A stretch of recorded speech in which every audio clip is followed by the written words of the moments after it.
And record. Ready? Hello?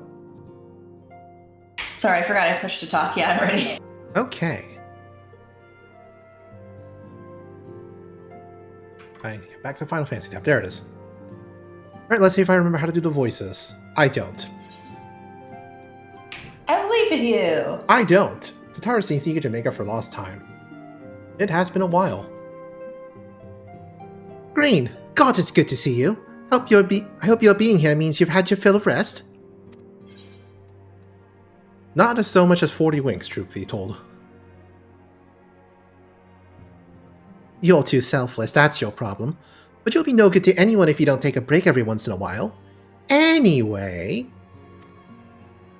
Not much has happened since your last visit. I had planned for you to meet that helper I told you about, but he refuses to answer his link pearl. I do hope he's alright. We've been exchanging messages with the Aeolian Alliance throughout, though. They say the fighting has finally stopped at the Gimlet dock, and that the Empire has shown no sign of movement. That doesn't sound good. Which means we might actually have a moment to ourselves for a change. Seeing as you're back, maybe you could tell me more about your time in the First? Great. Oh, and if you don't mind, I'd like to ask Flaming to join us. She'll want to know what happened to Minfilia, and I think it's best she hears it from you. We'll meet you on the terrace at the House of Splendors.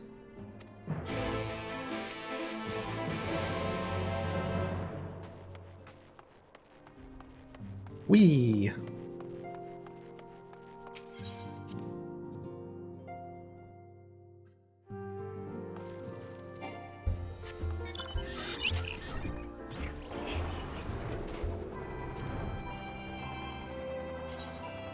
Transformers. Hmm? Just your mount. Ah, yeah, it was a PvP mount. Ain, hi, it has been too long. Tatara did mention that I would be joining you, did she not? Yep. Thank you. Words cannot well express how I have longed to know more of the First. This world Minfilia has sacrificed so much to save. But come, rest your feet. Tatara should be arriving shortly.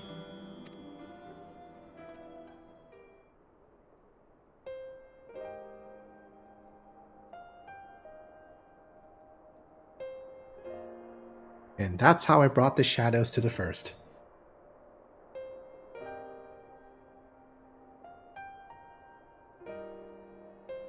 And so Minfilia chose to pass on her gifts to the next Oracle, this girl who thanked her named Reen. Was it Reen or Ryan now? It's been too long, I can't remember. Nor can I. I think it was Reen.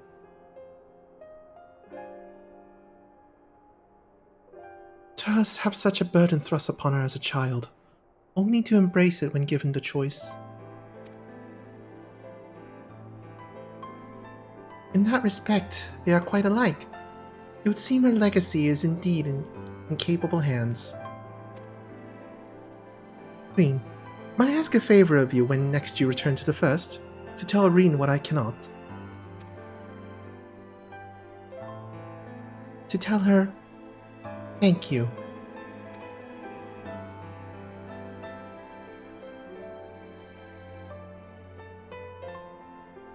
And I would offer thanks to you as well, for staying with her to the end. Begging your pardon, could I have a word?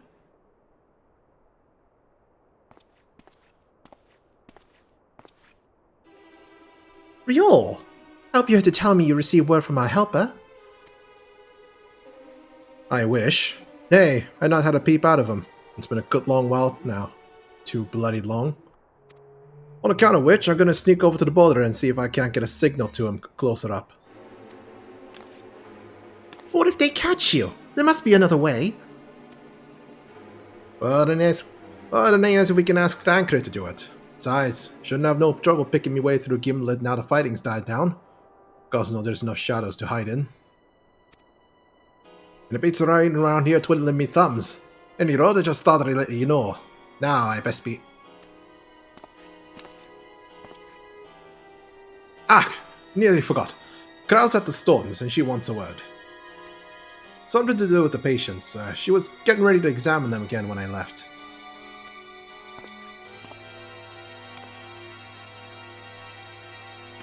We best head back then. I'm sure it's important.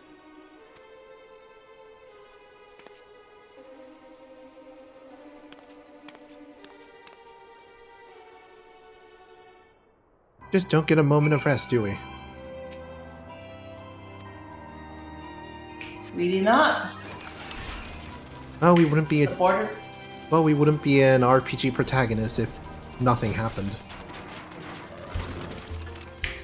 Accurate.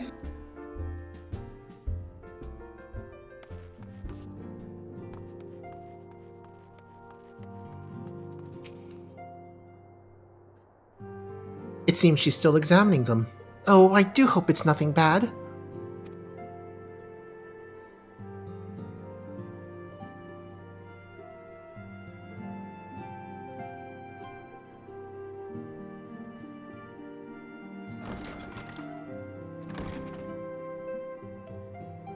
You're here. Good.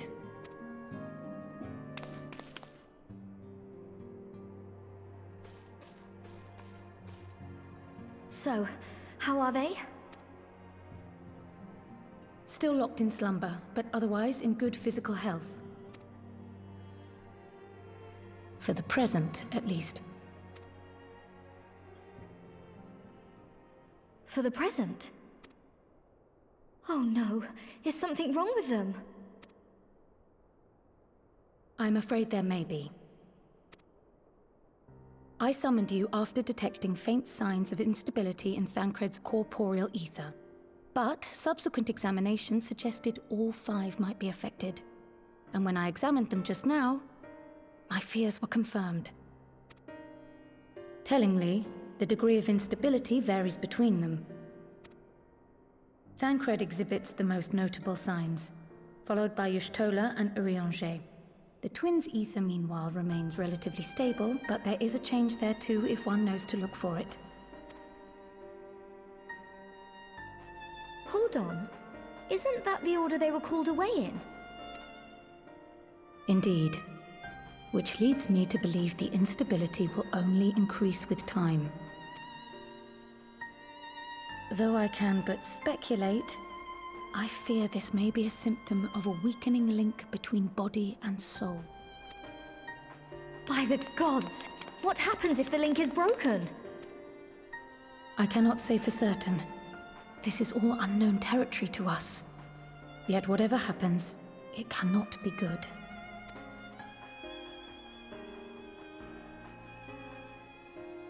Mercifully, the instability is still only slight. And you may rest assured, Master Matoya and I will do everything in our power to keep it from worsening. Be that as it may, it is imperative that you find a way to restore our friends' souls to their bodies. No rest for the righteous, eh?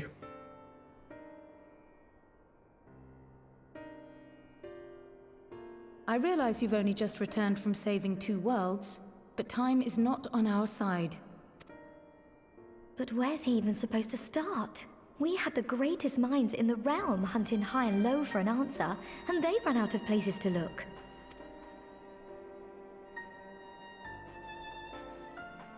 You stated in your report that the Exarch had originally intended to reverse the summoning process by means of his own death, correct?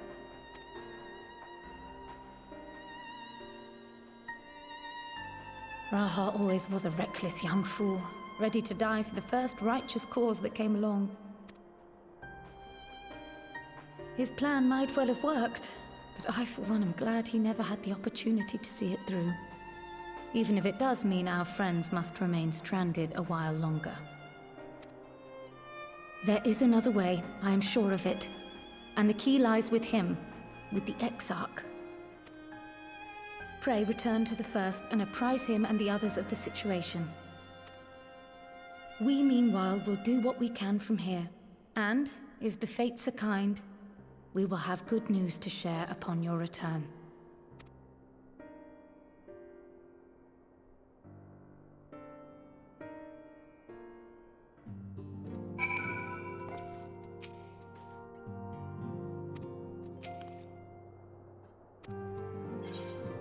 To the ocular. To the still in the JP audio. Wee. Well, that sounds like a you problem. Yeah.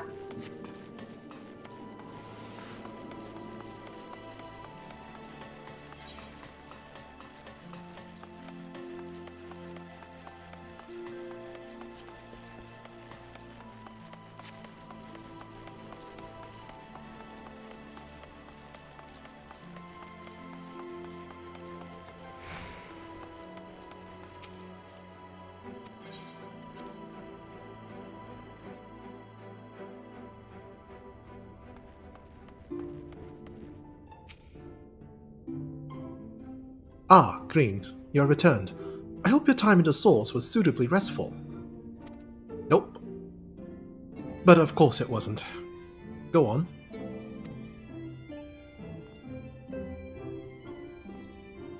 Their corporeal ether showed signs of instability.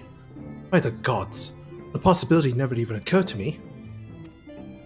If you have returned in the hope that my research has yielded a solution, I fear you will be sorely disappointed. 'Tis but a mercy we have the likes of Mistress Kryl and Master Matoya to keep our friends' bodies safe while we wrestle with the problem. But they cannot forestall the separation of body and soul indefinitely. Come, the others must be told.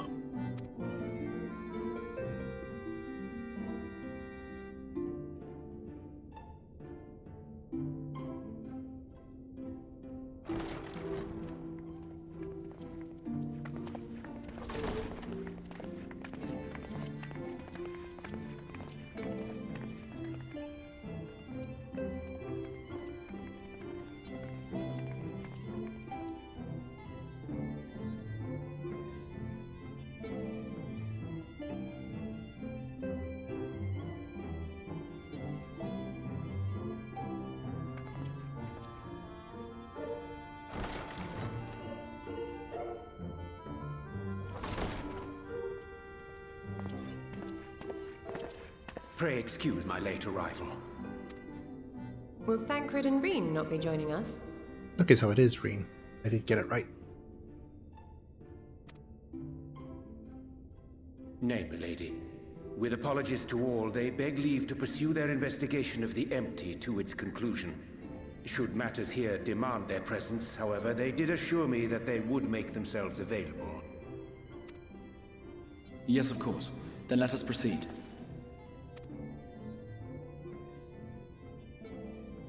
I think it best that you begin by providing a summary of Mistress Kryl's findings.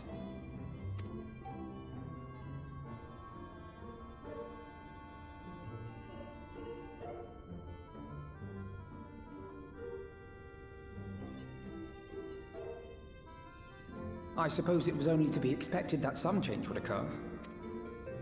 Yet our souls seem unaffected, to my eye at least. How long they will remain so is another question. Kryl is right. It is imperative we find a way to return to the source. Perhaps an explanation of the method by which I brought you here will yield some inspiration. Ere I begin, it must be noted that I am by no means a gifted mage. In order to employ powerful magics, I must rely upon the Crystal Tower and its boundless reservoirs of energy. Does that mean we can use a crystal tower on the original, the source, to unsummon our friend's souls back? Can we do that? The magic that summoned you was no exception. Why not the It is a singular pixies? spell, adapted through painstaking effort from the technique that transported me to the first. Oh yeah, just imagine the deals you're gonna have to put up to get that done. To use an analogy, I mean, you it works already by are the cutting a hole plaything in of the fabric queen. reality. A hole tailored to the object of summoning, through which it and it alone may pass unscathed. And that's what we'll keep telling her. Though I succeeded in creating said hole, I failed to latch onto my intended target. Instead of you, the spell found those close to you, and ended up summoning them in their incomplete state.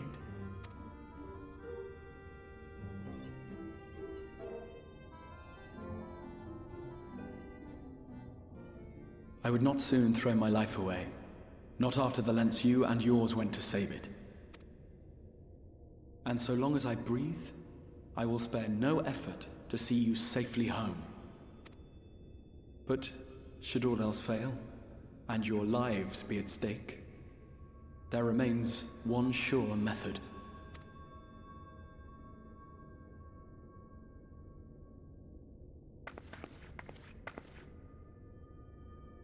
Ow! Forehead flick. What was that for? How can you even entertain such thoughts? You owe your life to the Warrior of Light, and you don't get to die unless he says so. Your followers await your divine judgment. What did you just...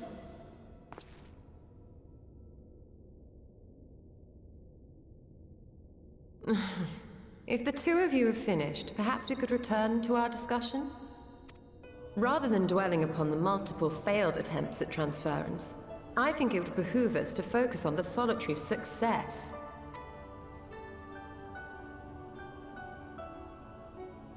I would draw your attention to the fact that our friend can travel between worlds possessed not only of his body and soul, but his personal effects besides.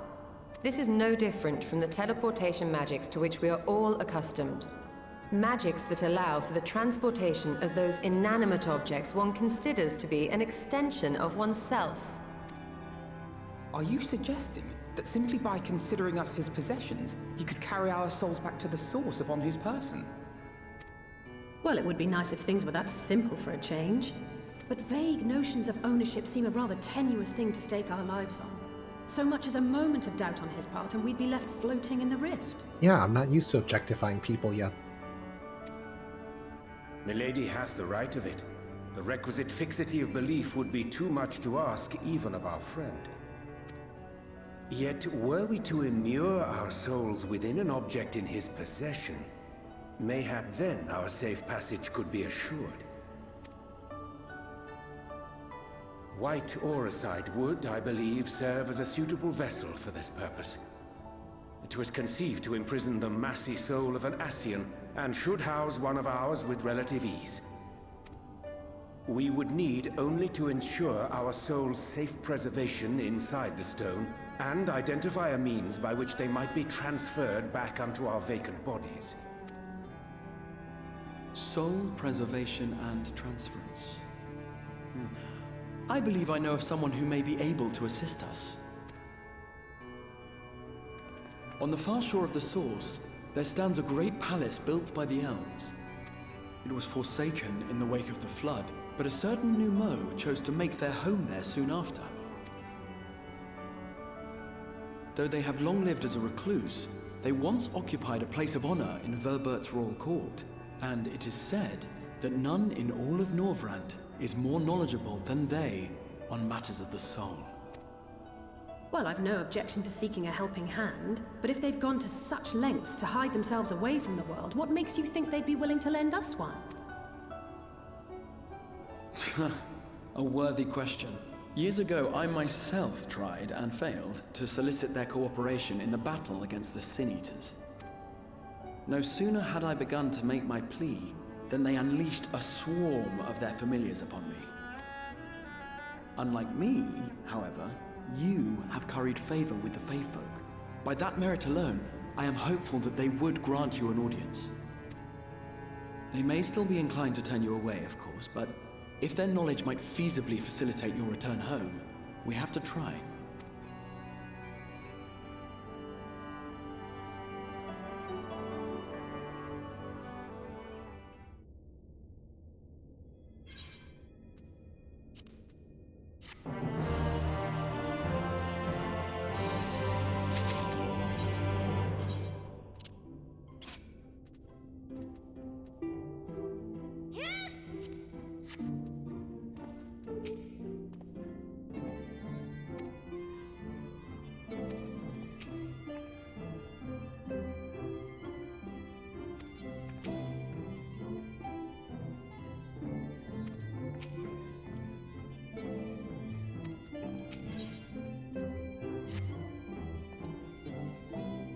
The Grand Cosmos, that is, the palace we seek, stands on the opposite shore of the source. I will arrange a boat to carry us there. Whilst thou journeyest thither, I think it best I devote mine energies to the creation of the White Ore site. By thy leave, of course. The process requireth no small amount of time, and should the new Mo consent to lend us their aid, we will have need of a suitable vessel ere long. Agreed. Then I would ask the rest of you to meet me in Solon, and do be prepared for a warm reception.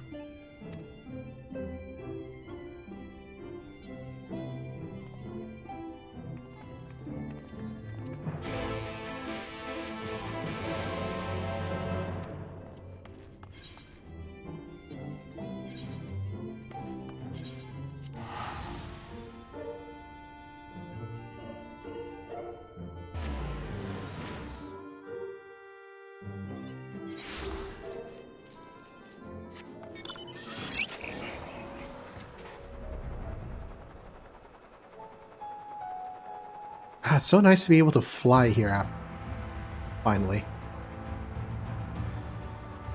Very much. Because remember when we went first here and we had to go through the entire campaign, or not the entire, like half the expansion without being able to fly through it? Ugh. Kind of like we're going to have to do when you get to the next one. Yep.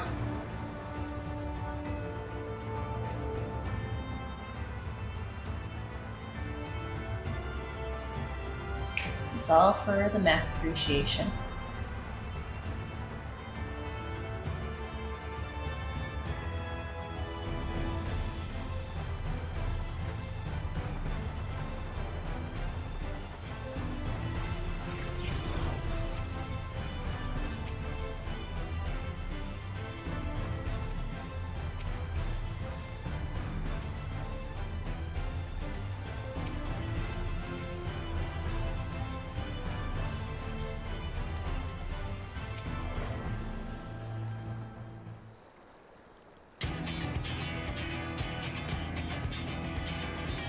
As I told you before, I had scarcely set foot on the palace grounds when I was set upon by a host familiars, and I expect our reception today to be no different, which is why I propose we march through the main gate, weapons drawn.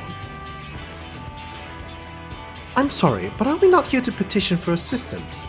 You can't honestly think barging in looking for a fight is going to persuade them.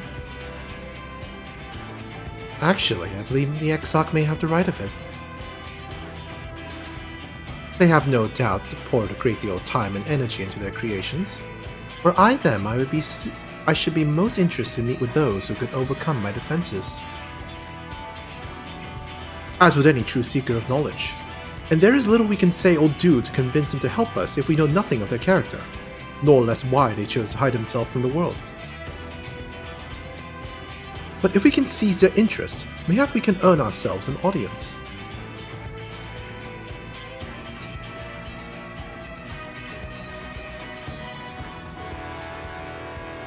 Weapons drawn it is, then. Though I must say, XIV, you certainly seem to be enjoying all of this.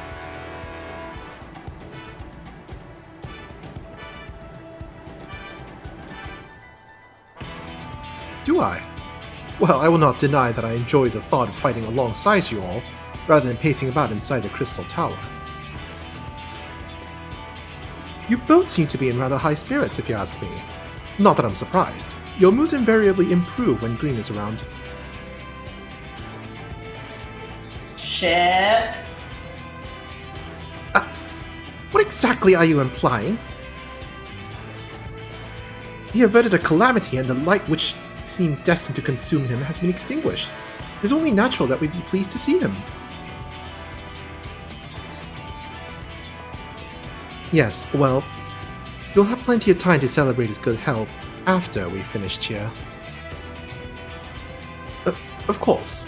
Then let us proceed to the palace.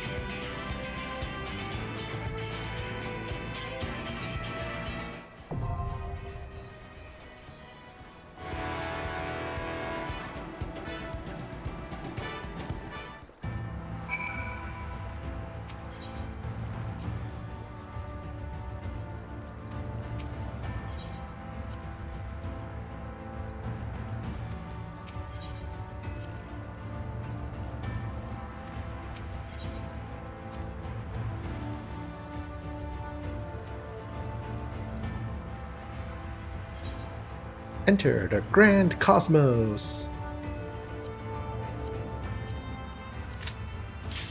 Oh, that was fast.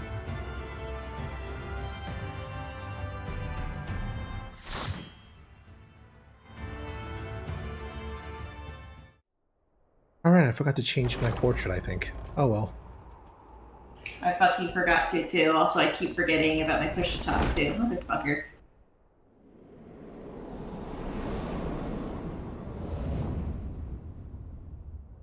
It's Jar Jar Binks.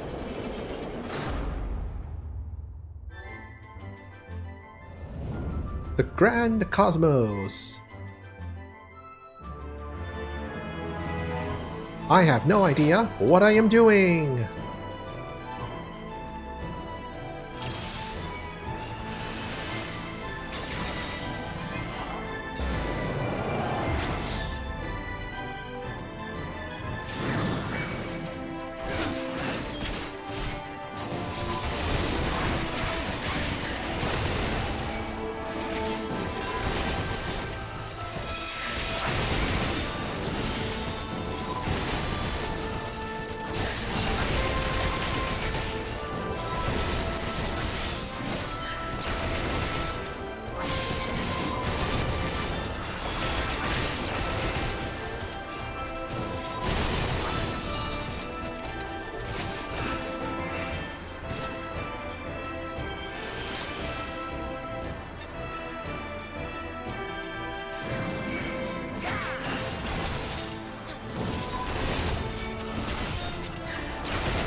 Oh, now what's happening?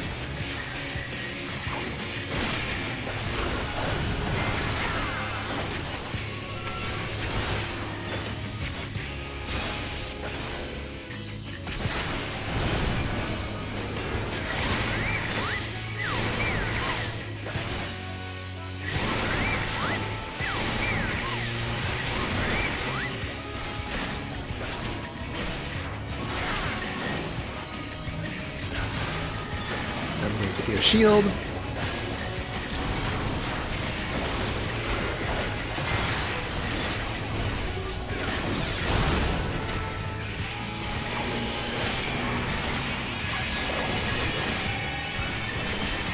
Get myself a shield.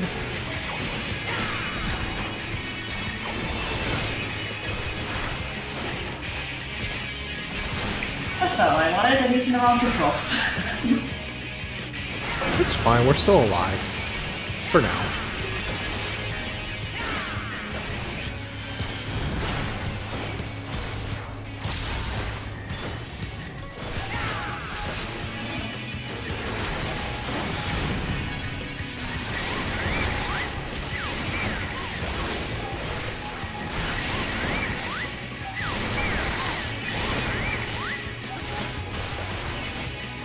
Oh no, Kier. God damn it. I was trying to do Benny, but my 2 key's broken. Oh, that's sunshine. Oh, thank fuck for the res mage. Yep. Did you say red mage or res mage? Res. Oh, well, you're both right on both accounts anyway.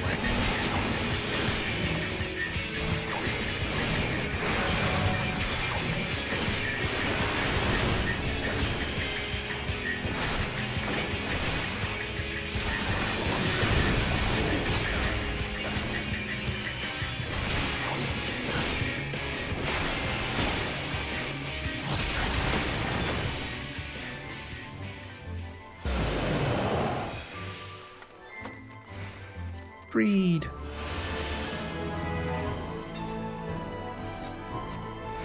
Ooh. Oops, this way.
I'm not pulling too much, am I?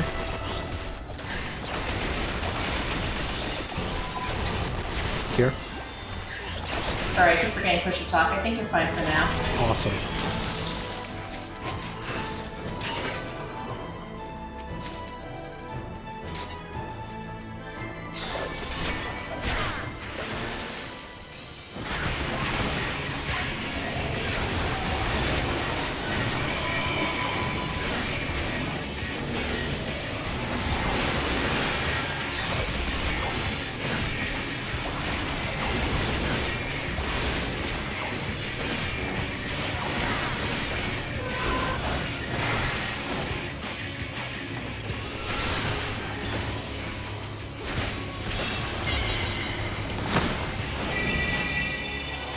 That doesn't look good.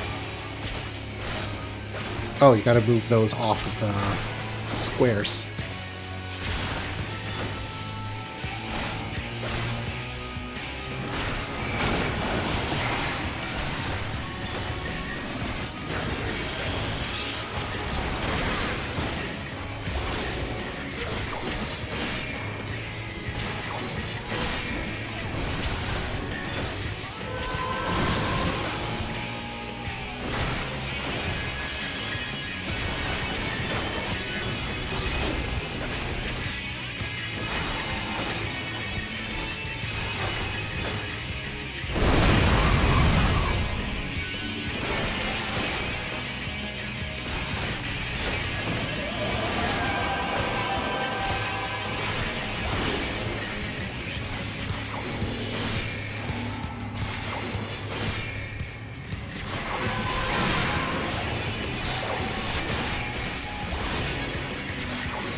Hooray! And with minimal casualties. I don't think we had any on that one. Yeah, we did not.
Ooh, a dining hall.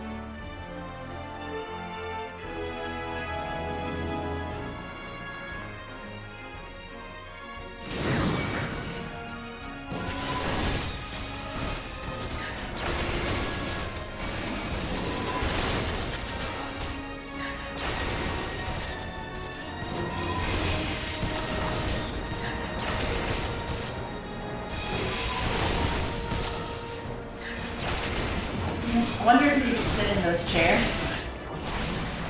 Go try.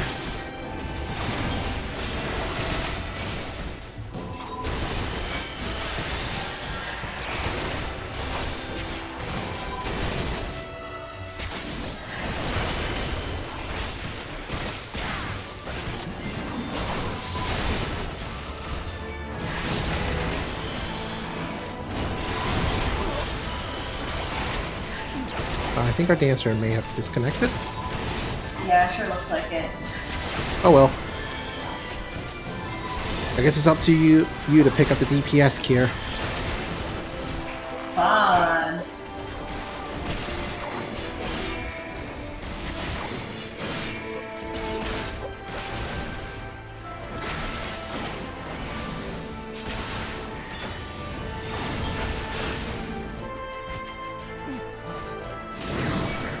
Oh, there's more. Wonderful.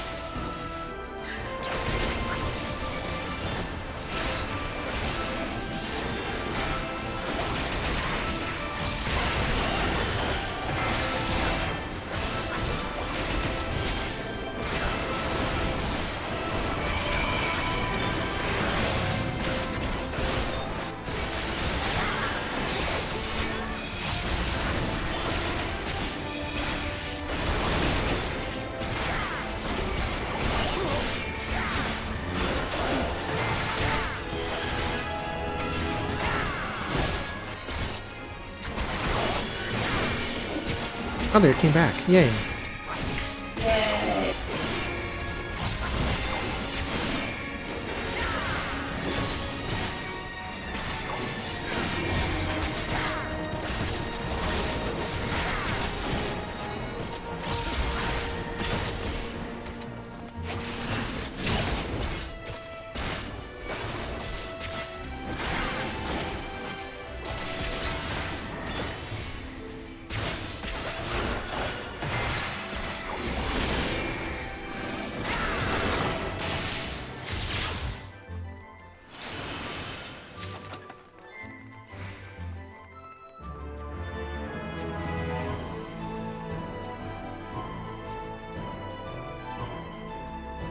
Yahoo! Hey, Lance. Hello, Lance.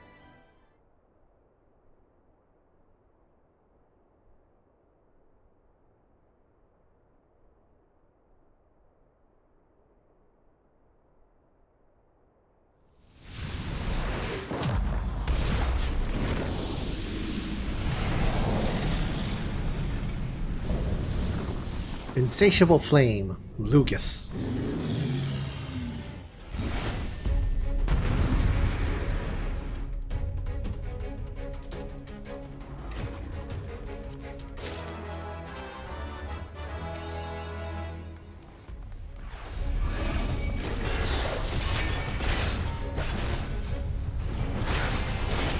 also have velvet drapery. And a piano. I suspect we'll be interactable.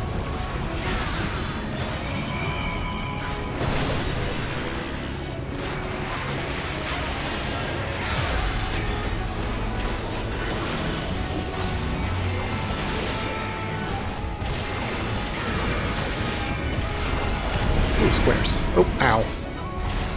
Oh, not a square I was supposed to stand in.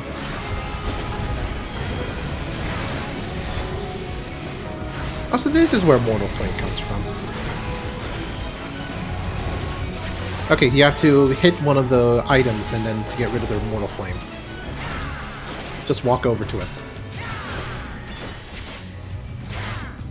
Or die.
There's a sofa over in the corner.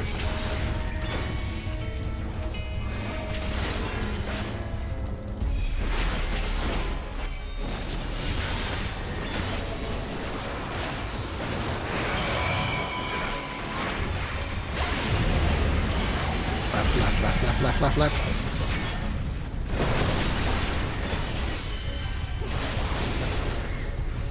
Okay, now we're getting the hang of it, I think. Spread out.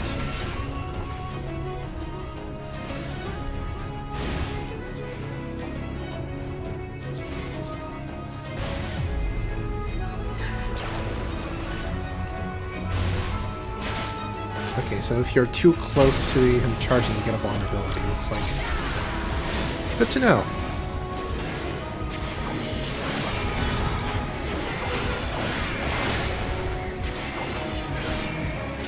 I feel like I do better on these dungeons the first time I do them than the second time. Is that weird? Maybe it's a confidence thing? Maybe.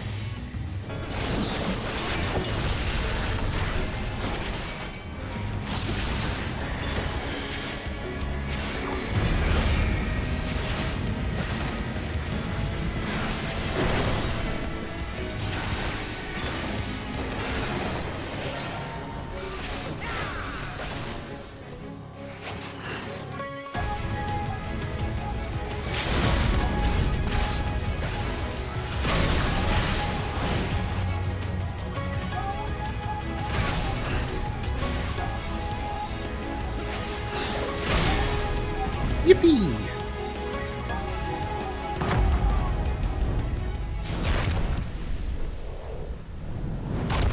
We did it! Yay!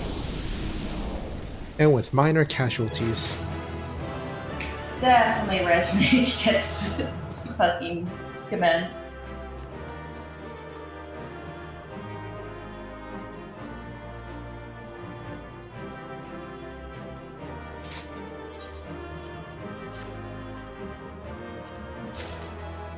Ooh, decoration. I'm not sure I've ever seen one of those as loot for this before. Definitely not.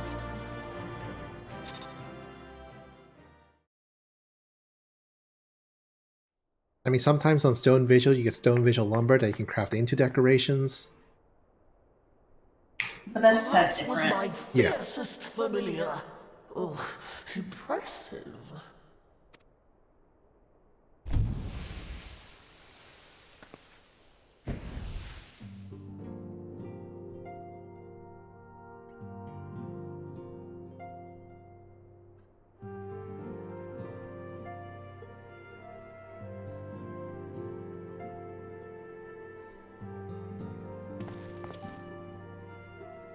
Backlook, 'tis good to see you again after all these years. And judging by your vigorous greeting, I dare say the feeling is mutual. To be sure, a simple shake of the hand would have sufficed by way of welcome, but I shan't complain. But you must be wondering as to the purpose of our visit. We come to beg your assistance in a most urgent matter. Shake? Beg? Our comrades' very souls are in danger. If we are to save them, we will need the benefit of your unsurpassed knowledge on the matter. Please, will you not sit and hear our plea? Oh no, I see what he's doing. Oh, how dare you! How dare you speak thus in my presence! It was to escape such words of temptation that I hid myself from the world of men. You are sinners, one and all, and I swore never again to have any part in your affairs. I can only imagine what terrible events forced you into a life of seclusion. But I know that the Numo are a good and noble folk. It is not in your nature to turn a blind eye to the plight of those around you. And in treating with us, I am certain whatever mistrust you feel for man will begin to... I swear to God, they're basically puppos. They really are. I think this came up in the previous interactions with the Numo as well.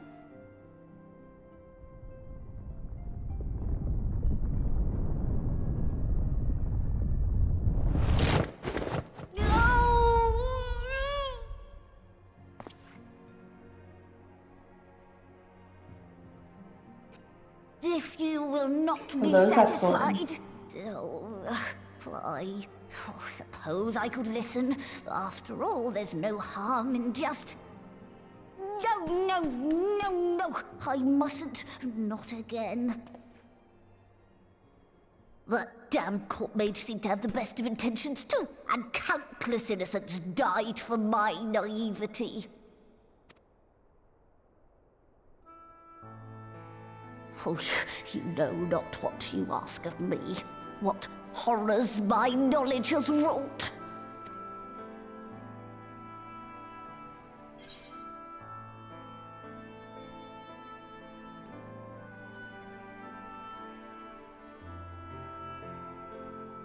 Mean the magical plague of Vobert? I know the funny answer is lie down, but... You know of the plague? Then you know how dangerous soulcraft can be. Instead of saving your friends, you risk damning them.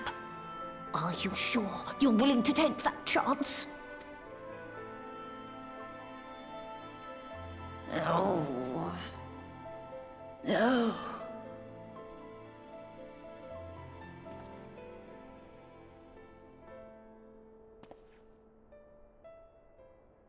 Oh, very well. I will hear your petition, but that is all. And I expect fitting payment for my troubles. Commensurate with your contribution to our cause. No more and no less, I promise you. With that settled, might I impose upon you to join us at the Crystarium? I'm afraid the nature of my friend's predicament calls for absolute secrecy.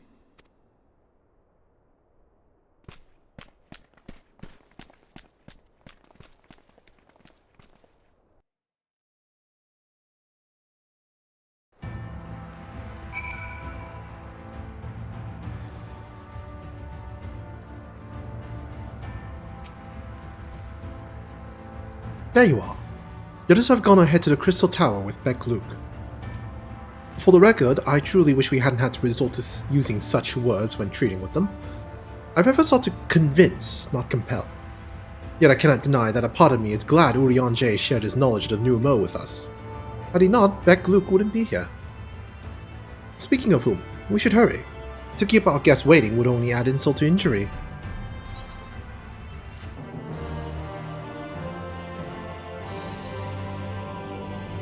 You may now enter the Grand Cosmos, a party of NPC avatars. Yay!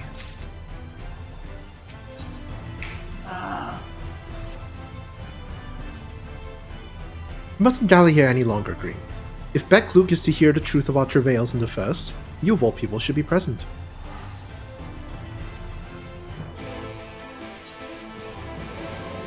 Oh, how dare you. How dare I?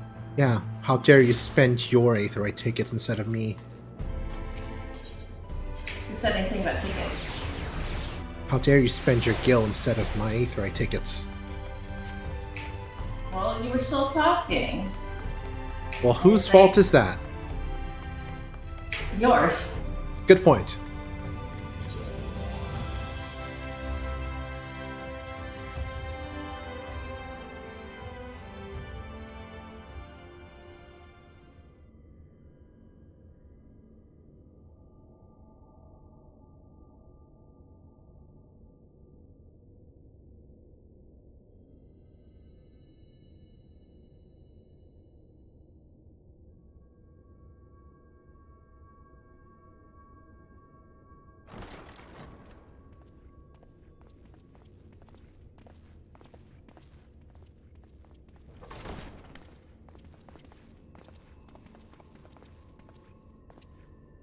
I'm sorry.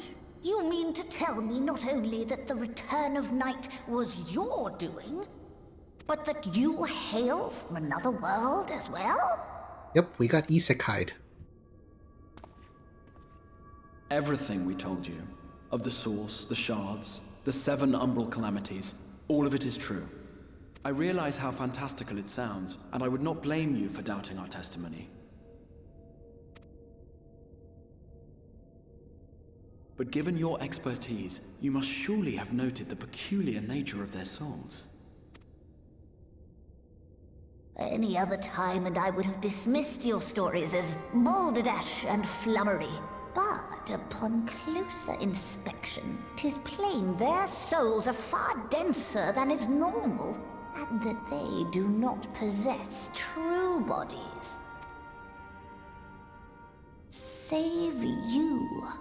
Your body is your own, and your soul is the densest of them all.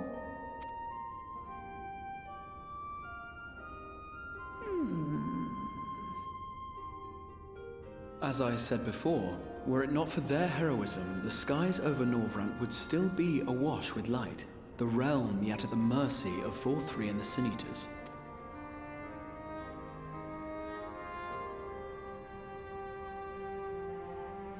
After all they have done for our home, seeing them safely back to their own, it seems the very least we can do.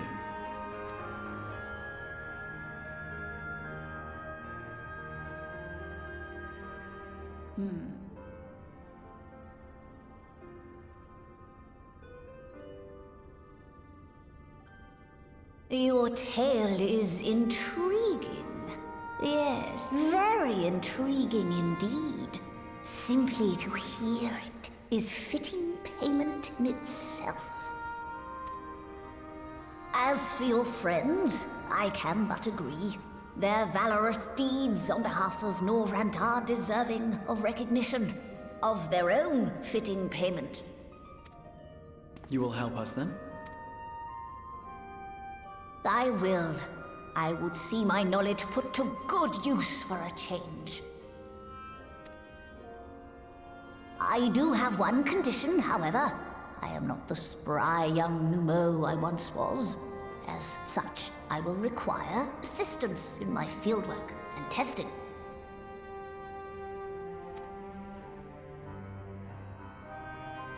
It would be our pleasure. We'll be laboring for our own benefit after all.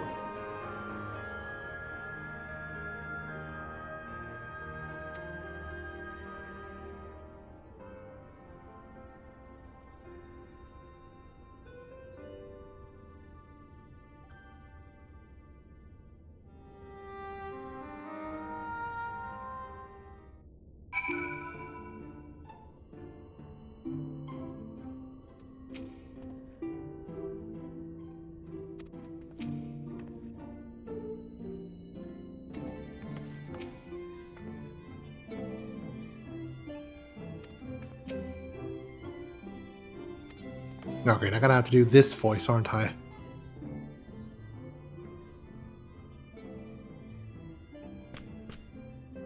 What is this voice?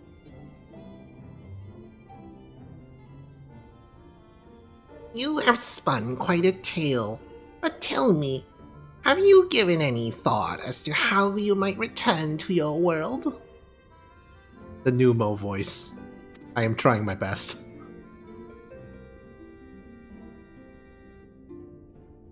You can boo me later. White aura sight, you say? An intriguing proposition, but one which fails to account for the present state of your souls. They have become highly charged, likely as a consequence of having maintained tangible forms for so long. In such an energetic, unstable state, there is no telling what may happen to their souls within the aura sight. They could very well become immutable to transference, never to be restored to their bodies. Then, would it be possible to force our souls into a state of dormancy prior to transference? In theory, yes. But a soul is not a candle to be snuffed out and relit on a whim. Well, that sounds ominous. What exactly would rendering our souls dormant entail? In order to maintain a corporeal form, your souls constantly draw aether from your surroundings. This process must be halted, and the resulting sulfate of aether removed. Your minds would ultimately be separated from these faux bodies of yours, rendering you incapable of interacting with the world around you. A cruel fate under normal circumstances, but one which will be rectified upon your return home. Leaving lifeless husks, like those poor souls at the inn at Journey's Head. Corrupted by the Sin Eaters, their aether made stagnant by the light.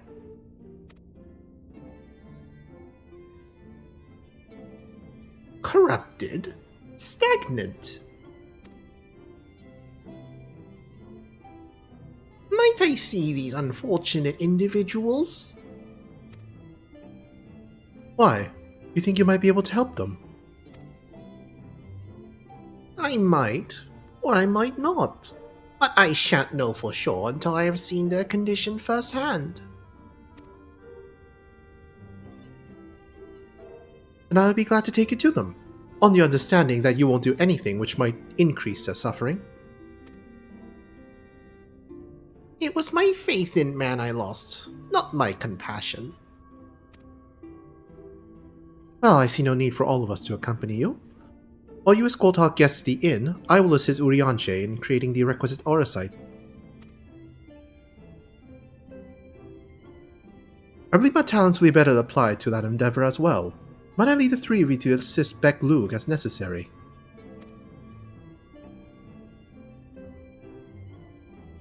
Let us make for Amarang then.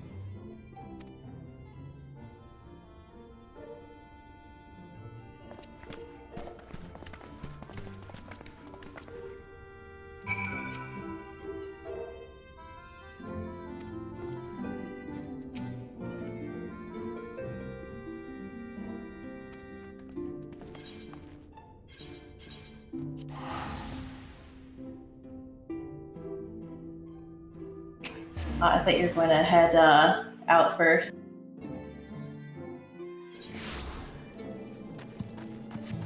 Should I have? Nah, don't worry about it. Okay.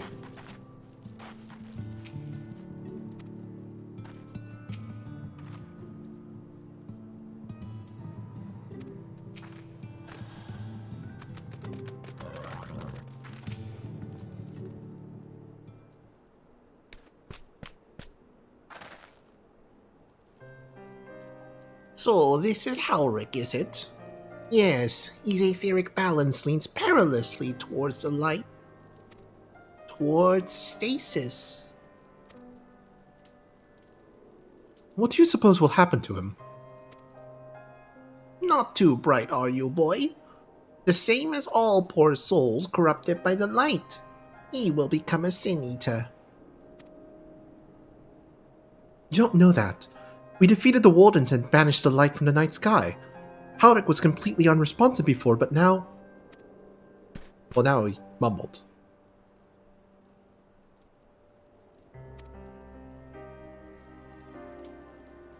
Then perhaps there is yet hope. If I may, there is a treatment I wish to administer to the patients. What sort of treatment? In the course of my studies of the soul, I once created a tonic which could temporarily stimulate the aether in one's body. After some refinement, it came to be used by the Knights of Obert. Then, for far darker purposes. Lest it fall into the wrong hands, I swore never again to make it. But for their sakes, I will break that oath.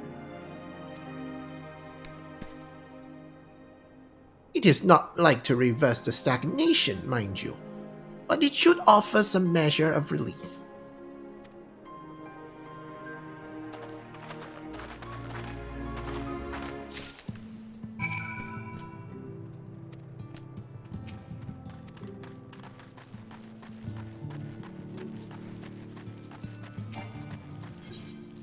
Soul Tonic. This potent tonic invented by Beck Luke during the time of the Vobert is said to revitalize the soul, both figuratively and literally.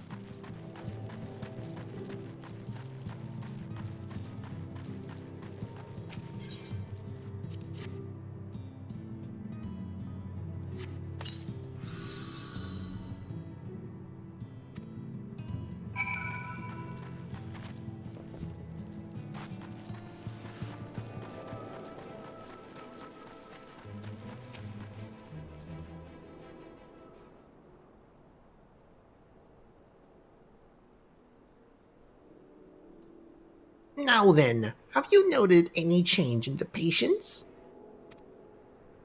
A notable rise in body temperature and increased motor function. In most of the patients, at least. The more severely afflicted show no response.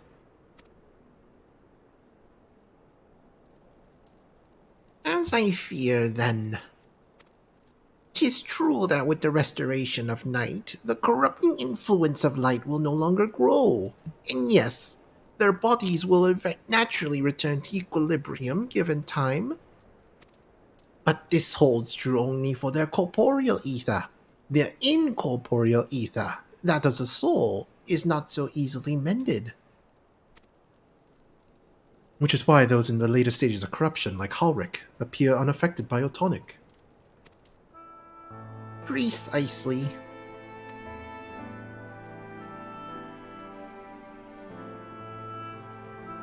The boy's soul is too far gone, his mind held together by the finest of threads. There is a chance he may one day recover, of course, but it could take years, decades even. By the gods, he could wait to find himself an old man. A fine reward for his persistence. The opportunity to mourn the life he never had a chance to live. No, there must be something we can do. Look, I realize this is not why we petitioned your aid, but do you think it possible we can find a way to hasten their recovery? Maybe. Nor do I think it impossible that in treating them we might learn something of relevance to your own predicament.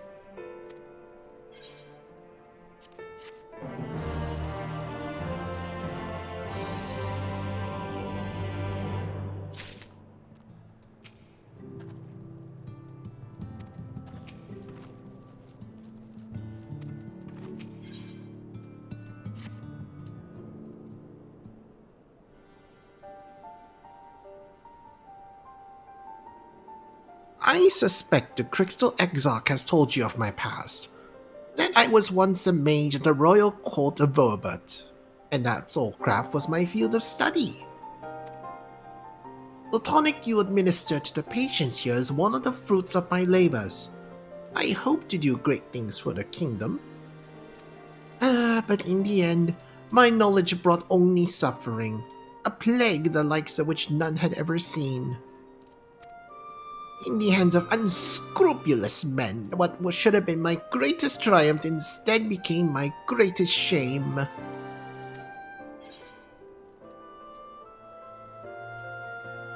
At least the Warriors of Light brought those responsible to justice. I guess these are dialogues that only appear if you've done the role quests through. Aye, that they did. I shudder to think what might have happened had they not. But let us return to the task at hand. Finding a means by which we might revitalize these people's incorporeal ether. You think it can be done? Were the sky still ablaze with the primordial light, I would call it an exercise in futility. But now we may have a chance. The method I have in mind will entail the conjuring of a familiar. They are able to amplify the energies poured into them, making them the perfect conduit for the ether revitalizing magics we will ultimately employ. If you're about to launch into a lengthy explanation of the metaphysics of your plan, don't bother. I'd rather get on doing with whatever it is that needs to be done if it's all the same to you. Whatever regents must be procured or spells invoked, I'll do it.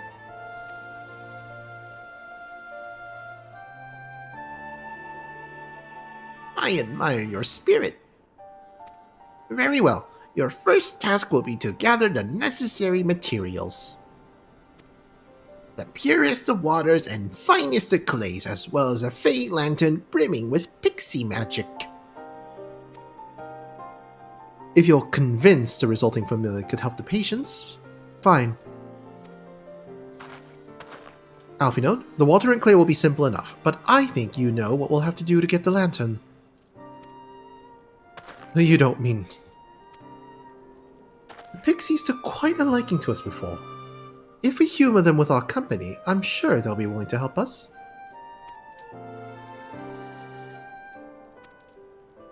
Fine. We'll pay us a visit to Ilmig. Though I never thought that you would be the one to suggest going back there. I'm impressed you've been there at all, let alone befriended the Fey folk. Oh, while you're about it, seek out the Numo of Plaeni. It will be able to supply you with water suitable for our needs. Right. Let's get this over with, shall we?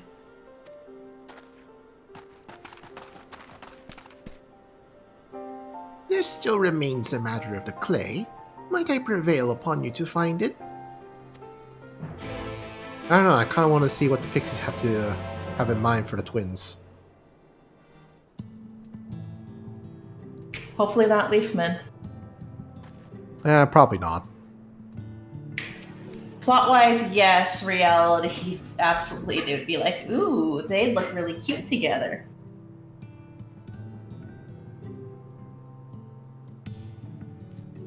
Probably. Clay from Arang would likely be best.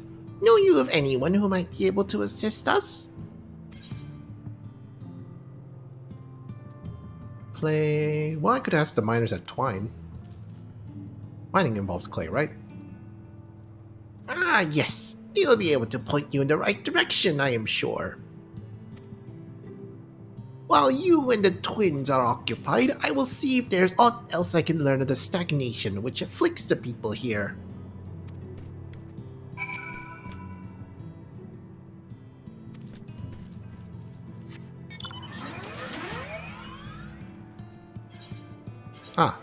I already got a teleport offer, thank you. Of course.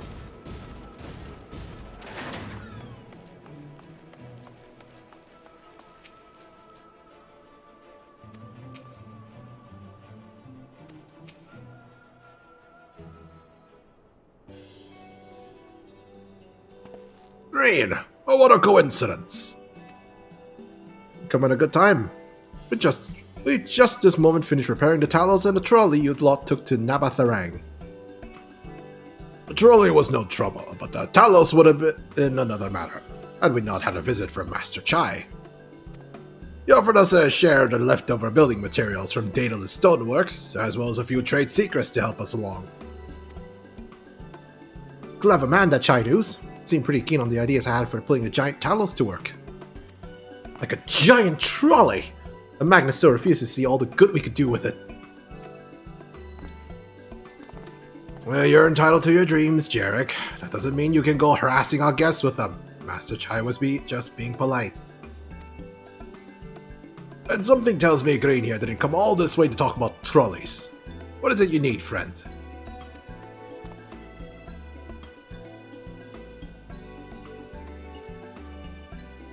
Well, long story short, I need clay. Let's see. And this familiar requires clay from Amarang. Well, look no further. If anyone can find you some quality clay, it's us. But saying that isn't likely a commodity nowadays. Must be some lurking somewhere or other, waiting to be dug up. If I'm not mistaken, there was a time when they used to take clay from Mount Biran mines so they could make adobe bricks. Place is swarming with coyotes now, but if you're after the good stuff, you could do worse than to look there.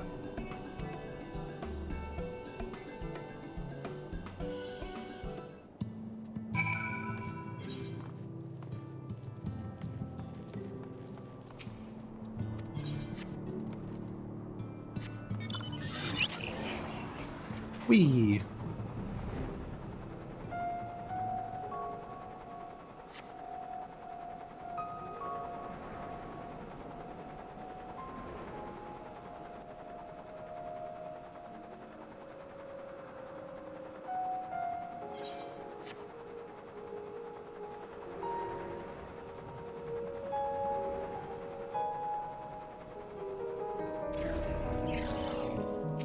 Clay!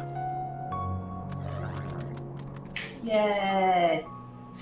Have you ever gone hunting for clay IRL? No. Have you? I have. Ooh, what was it like? Lots of digging, but making stuff with that clay was the most fun part. I wanted to try to make a pizza oven if I got one of those I don't know. If I didn't get such a landscaped home, I would have worked on making a pizza stove from homemade clay or home gathered.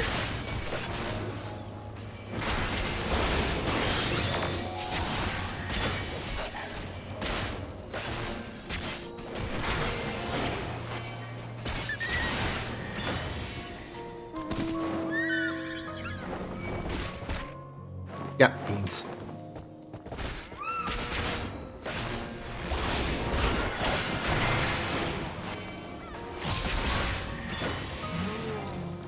There we go. Yay! Where's the last one? There it is. Yeah.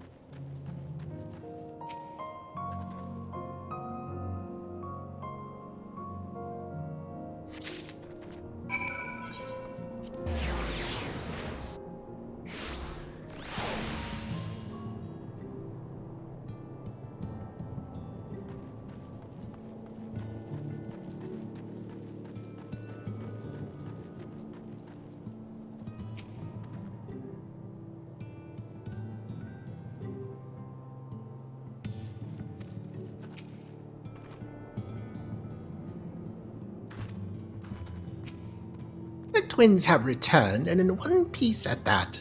I was convinced the pixies would at least turn one of them into a garden ornament, but no. They agree with me. Yep. They agree with me. You have the clay, I take it. A finely grained soil material found in Amarang.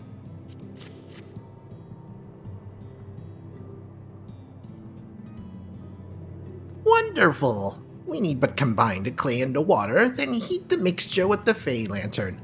After that, it will be a simple matter of settling upon a suitable form and performing the necessary incantation.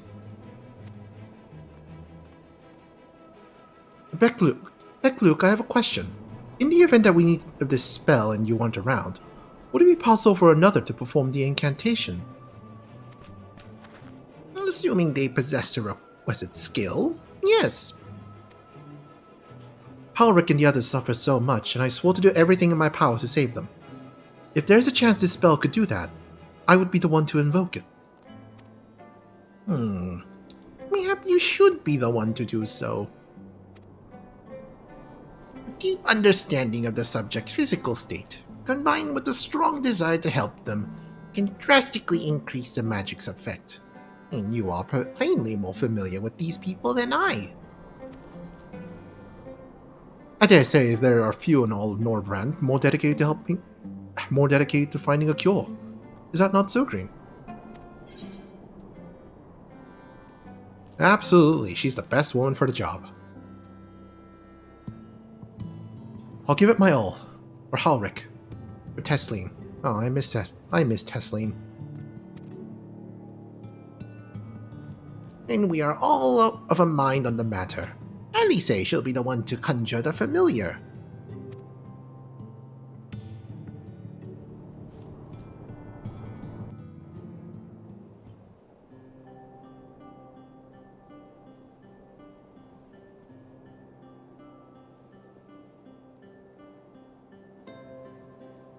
Let us begin. I trust you've prepared the clay?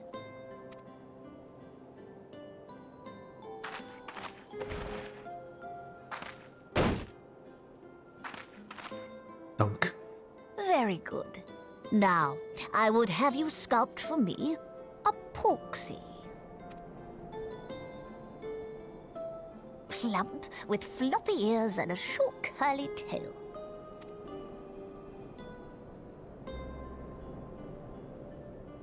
A porksy. I think I know what you mean. Maybe we should have asked Alfino to do it instead. He's the one with the artistic skills. There we are. How's that? Maybe we should have asked Alfinode.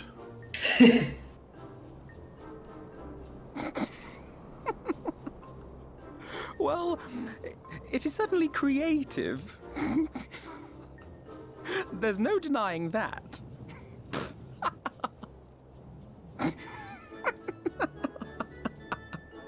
Yes, I'm no artist. Very funny.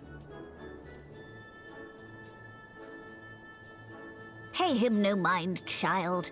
Though it may look like a grotesque parody of reality, it is what the invoker believes that matters. Grotesque parody. You're not helping. But I speak the truth. If successful, this incantation will turn imagination into reality. Which is why the only thing of import is what you believe this figure embodies. You must focus. Hold the Porksy's image steady in your mind's eye.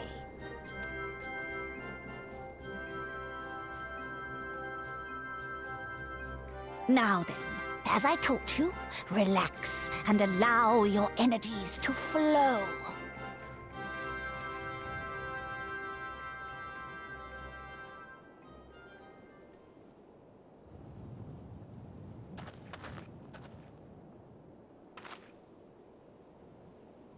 With flesh of clay I bid thee rise, on wings of dreams to touch the skies. What once was idle fantasy, I call forth to reality.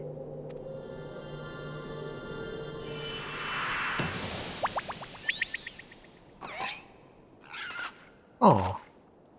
I was expecting it to look way off. Well, that would require... Not bad for a first attempt. That would require them making a new model for that.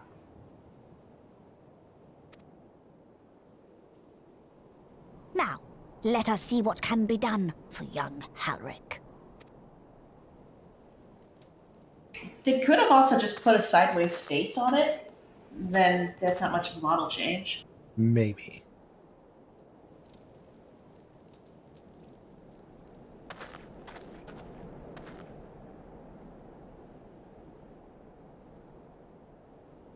Through the operation of the magics you invoked to animate this familiar, it is now replete with the energies required to stir the boy's soul. You need but give it a name, and it will do as your heart desires.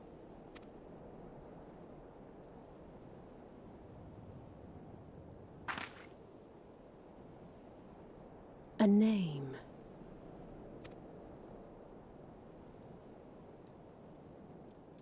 All right, I've decided. Now.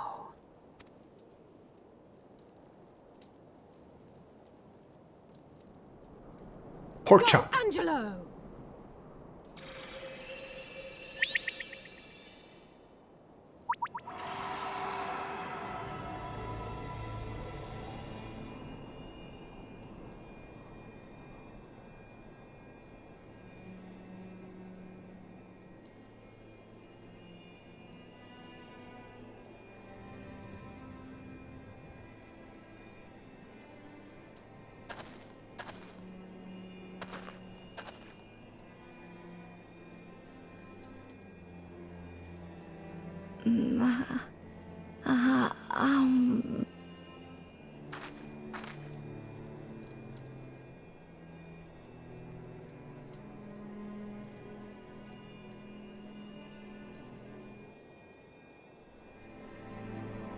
Mother,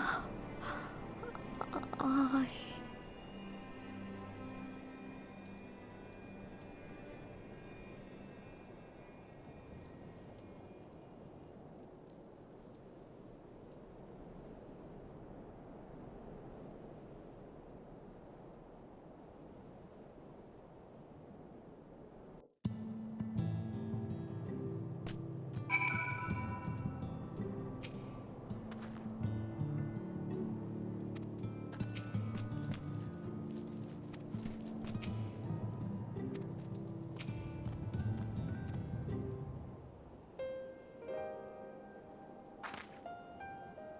How is he back, Luke? Did it work? I believe it did. You and your fledgling familiar have done well. If my eyes do not deceive, a hint of color has returned to his soul. Gods, I would jump for joy if I weren't so exhausted.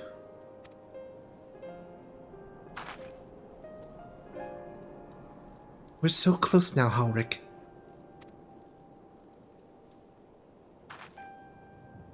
As you are even now in the process of discovering, this magic asks much of the invoker.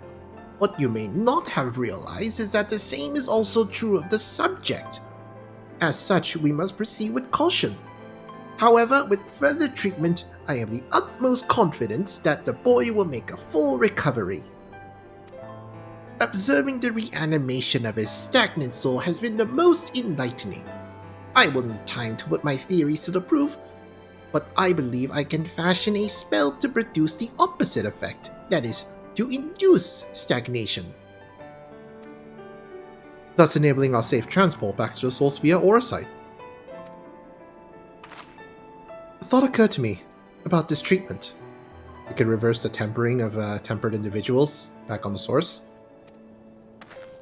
Beck Luke said when the soul is rendered dormant, the mind is separated from the body, that a person becomes incapable of interacting with the world around them.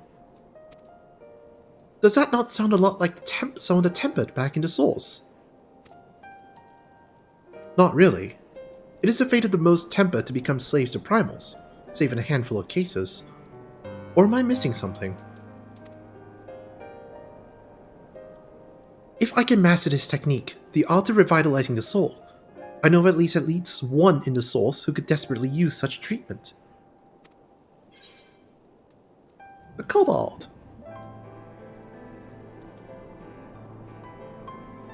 Exactly! His condition is uncannily similar to Halric's, is it not? The only difference being that his soul is suffused with earth aspected ether instead of light. It follows that if his soul is subject to a similar kind of stagnation, there may be a chance we can save him. Right? Forgive me, but who is this Gabu fellow of whom you speak?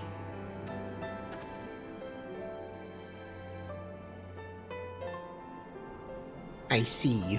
His condition does sound similar, yet there is much and more about the soul that remains unknown even to me.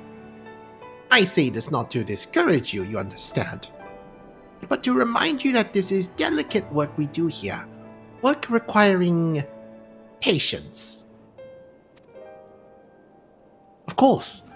And as long as there is hope for their patients here, I will devote whatever time is needed to see this through. But I refuse to spend that time in idleness. If it's all the same to you, I'd like to stay here with Angela and continue with her treatment.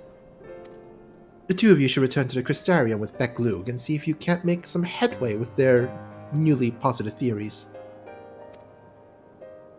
I would tell you to rest first, but I see you're not to be convinced. Ah, the fire of youth. Let us return to the Crystarium, then.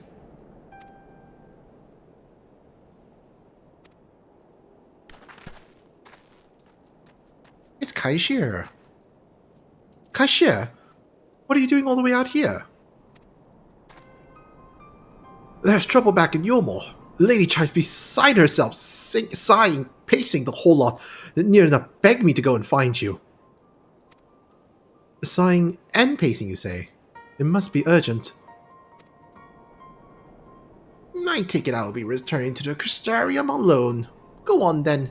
It's not as if I have anything for you to do. Thank you, Beck Lug.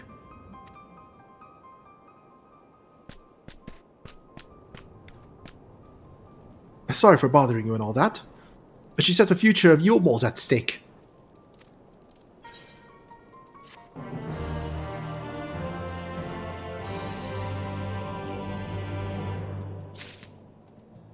Question is, how seriously can we take that?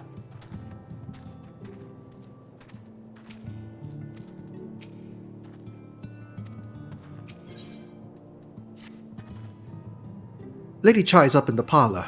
Best not keep her waiting, eh?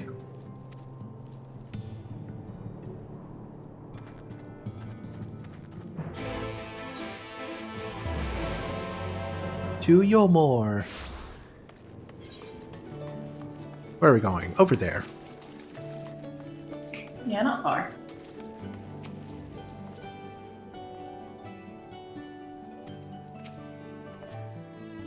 Well, not here seems out of the ordinary, though I do not see Lady Chai anywhere.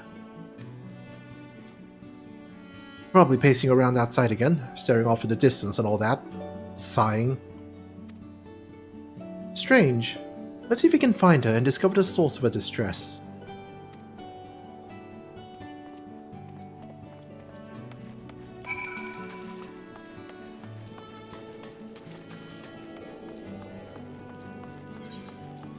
I'm guessing she's where you are. Probably.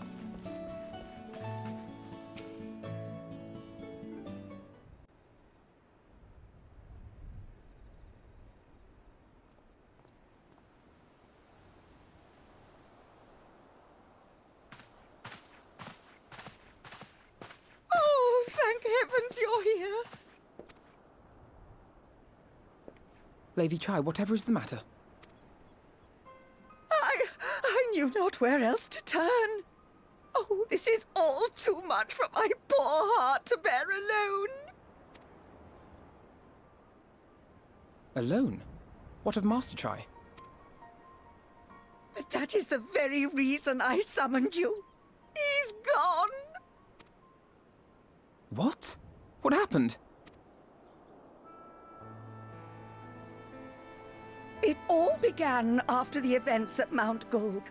With Lord Vorthri out of the way, we all agreed that a new leader must be chosen. And so you held an election? Yes, well, sort of. Not a single person volunteered to stand, you see. After a lifetime of leisure, we free citizens have grown somewhat indolent. Readapting to the harsh realities of life is trying enough, but to take charge of a broken city as well? No one wanted such responsibility. Nevertheless, Yulmore could not well do without a leader, and so we decided that anyone and everyone should be considered a candidate. And after we cast our ballots and tallied the votes, the mayorship fell upon my dear husband. Well, given the manner in which he orchestrated the construction of the giant Talos, none could deny his leadership qualities. But even before then, he had proven himself at Daedalus Stoneworks, don't forget. He is more than qualified for the role. The perfect choice. Indeed. I told him as much when his victory was first announced. But perhaps I was too forceful in my attempt to encourage him. For shortly after that, he vanished without a word.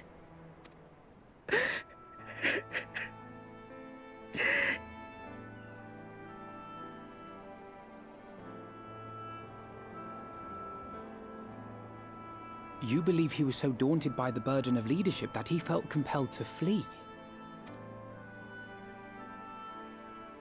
Please, Lady Chai, dry your eyes.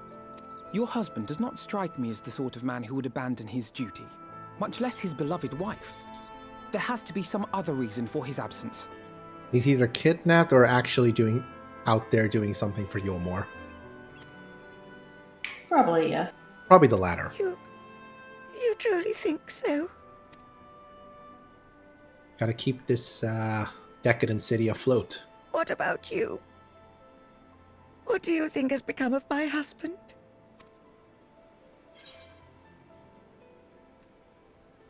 I don't know, but whatever it is, he won't have fled.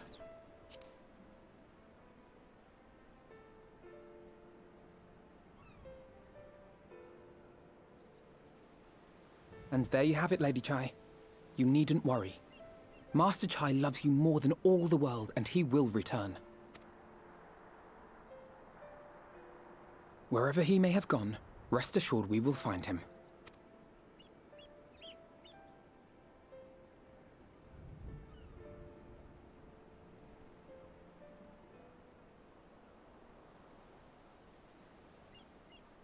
Thank you, my dear boy.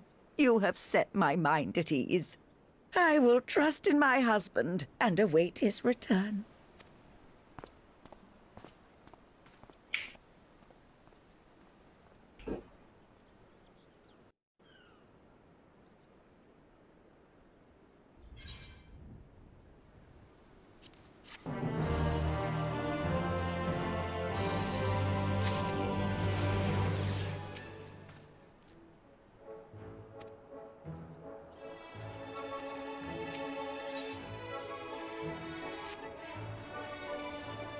It makes no sense for Master Chai to have left without a word. But even if he had, he would not have done so unobserved. Someone here will have seen something, I am sure of it. We should split up and inquire as to anyone saw him leave, or, failing that, if they have any idea where he might have gone. I will meet you at the Glory Gate to compare notes later on.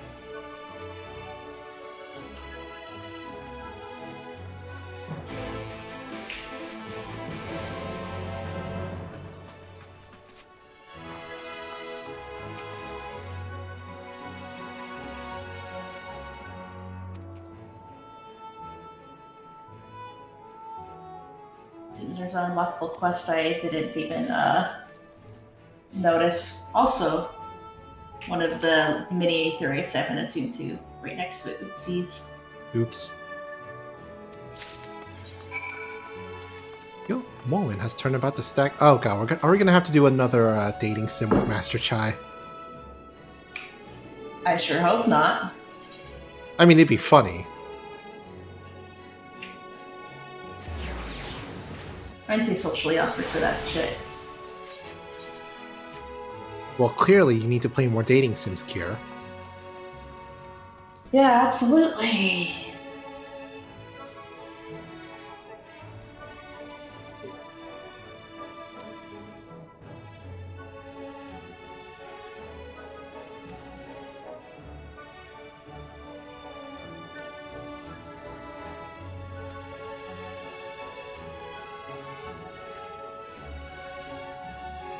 Helpful boyfriend. Oh god, no. Oh god. I haven't played it myself, but I do remember a few scenes from that, like the yonder the doctor pigeon. I haven't watched. I'm just aware of its existence. The same way I'm aware of there is a dating simulator where you date a severed head in a pot, like the kind of pot you grow things in, and that severed head, it does grow. Huh. Ah! That will be in my nightmares, and I've only seen like a few screenshots. I see.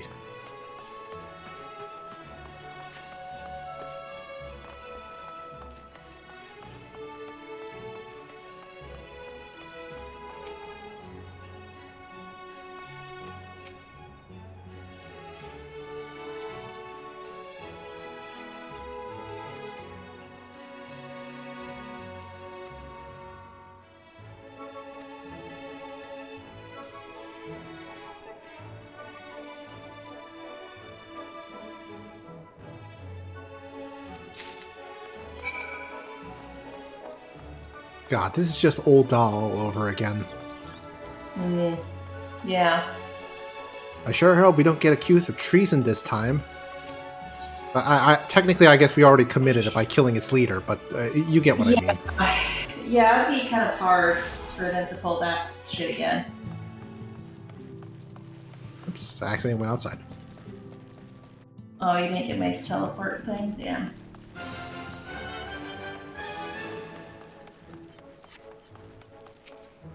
Must have popped out if I had timing for that. Yep.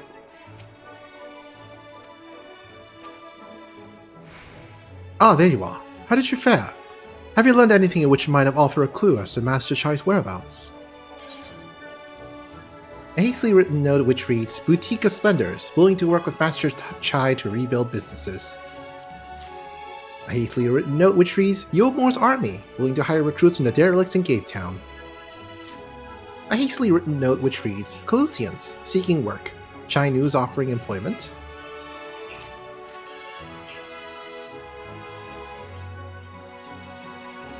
Interesting. He apparently paid a visit to Queen Bee as well. They discussed the possibility of granting admission to customers from outside Yulmore, an idea of which the proprietor was surprisingly receptive. Sounds like he got big plans for the place. Yulmore, I mean, not the bee. Perhaps, but the question remains, where did he go after leaving the city? I also think their pusher talk is off. Yeah, sorry. I didn't realize that I was going to make a noise through it, but I keep forgetting to push it.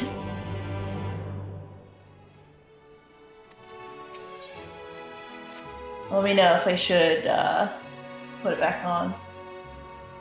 Should be fine for now. All we know for certain is that Master Chai has shown great concern not only for Yulmore, but its surrounding settlements. It seems logical then, having consulted those within the city walls, he would wish to do the same to those without. Green, if we would go and make inquiries in rights, I should do likewise in Stilltide. Gatetown I leave to you, Kaishir. Fair enough. Where should we meet when we finished? Well, Top Rung would seem to me his next most likely destination. Let us reconvene there. With any luck, one of us will have stumbled upon him by then, but if not, we will be well situated to continue our search.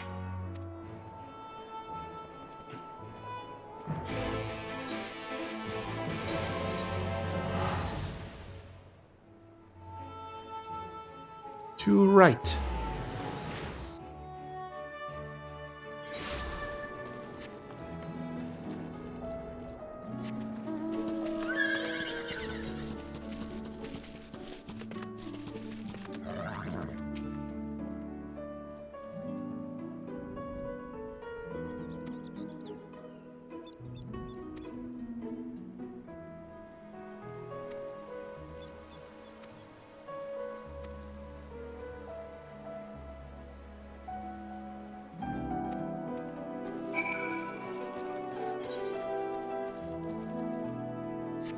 God, look at all these side quests I'm gonna have to complete later.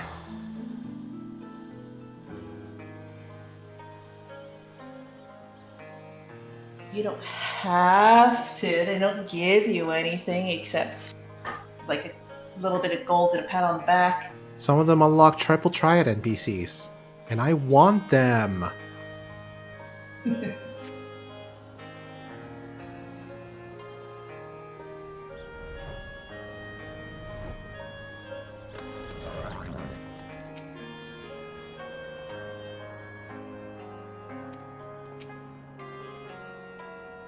So he paid a visit to both the Right and Gay Town as well, did he? I see. Kaishir and I gleaned much the same. He seemed determined to salvage what goodwill might yet remain among the settlements of Calusia, the only likely place he has left to go being Amity.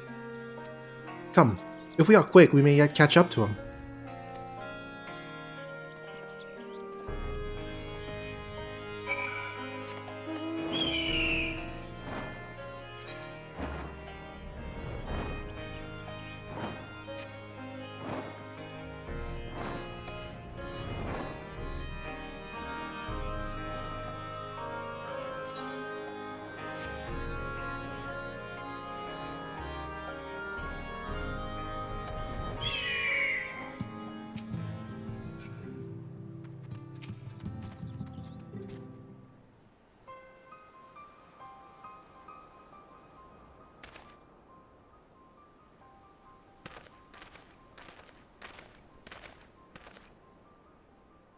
Green, Alphinode, Kaishia, what are you doing here? We might ask you the same, Master Chai. We've been looking all over for you. Looking for me? Whatever for? Lady Chai has been nigh inconsolable in your absence. She claims you disappeared without so much as a word, and bade us return you to her side. What in blazes are you talking about? I left a letter for her in our chambers. Though I suppose she could have overlooked it, then when she gets an idea into her head. I can only apologize. No harm done, Master Chai. But since we are here, might I ask what compelled you to come all this way? You were told you have been elected mayor, and from what we have gathered from the nearby villages, you have been inquiring about the people's grievances. It's safe to assume you mean to take office. Now, let's not jump to conclusions. I did seek to learn about the problems faced by the people of Calusia. That much is true. But I am by no means sure I am the man to solve them. Tackling our many challenges will require resources, and until I have secured them, it would not be right to assume the role of mayor. I see. And you believe said resources can be found here? Indeed. The people's grievances are many, but in the course of my inquiries, I have already met with several individuals willing to lend their aid in addressing them. However, there remains one individual crucial to my plans. A man whose counsel might yet make a mayor of me. With respect, such forethought is, in itself, proof of your suitability. The city needs you, Master Chai, and I am certain this man whom you speak, whoever he may be, will reach the same conclusion. For what little it is worth, we will vouch for you should he require convincing.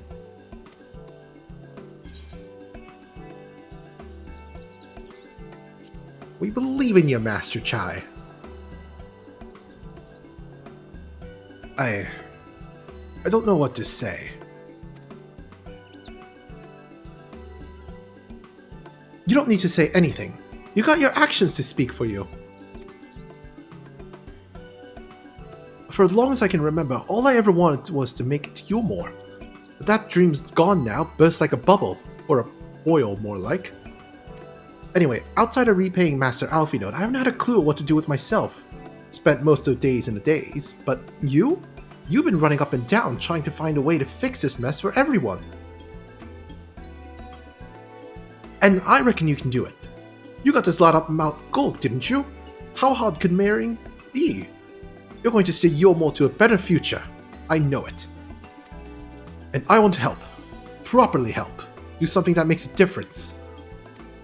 I don't know what it is yet, but I'll work it out on the way. If you let me come with you, that is.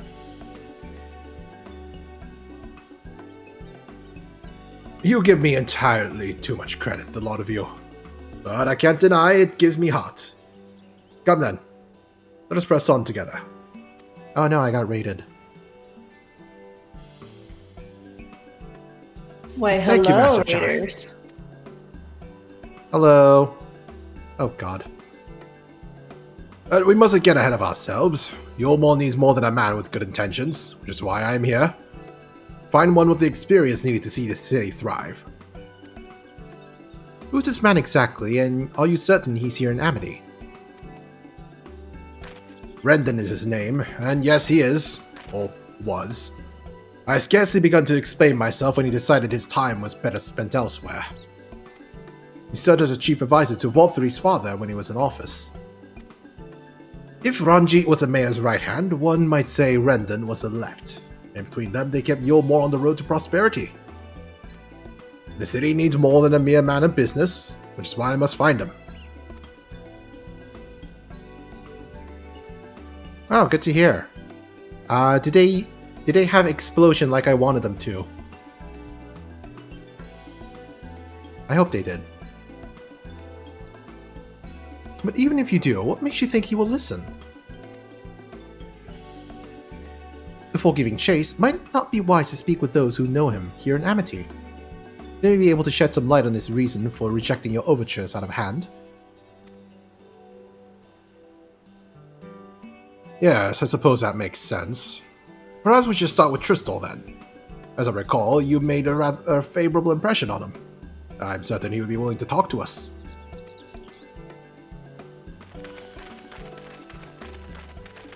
Oh, now that cutscene is over. Oh, hello! Welcome to me playing Final Fantasy and my poorly attempted voice actings.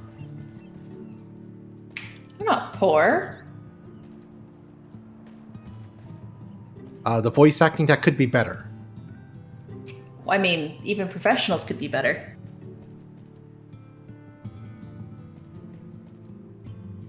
I like how you're making it exactly vague enough for me to not refute that. I genuinely don't know what you mean by vague enough. How's that vague? I said vague. Yeah, vague. Yeah. Yeah, how? Well, you're saying like anyone could improve upon themselves and like could be doing better than they already are. Platitudes aren't vague. What? Platitudes aren't vague. Oh. Buddy, we heard DG's Scottish accent. Don't worry. You know what? That's fair. That is incredibly fair. I've also heard that accent. I have not. It could be better.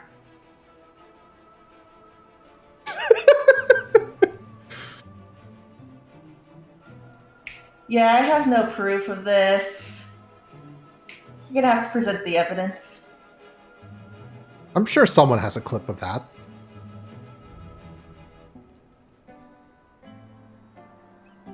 I mean, this is a live stream. Well, no, we're talking about his Scottish accent, not mine.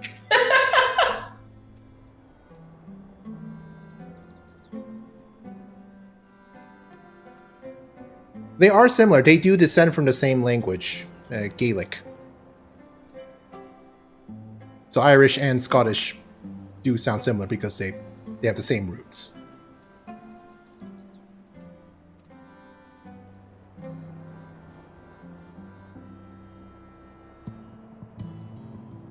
So a fun fact for that.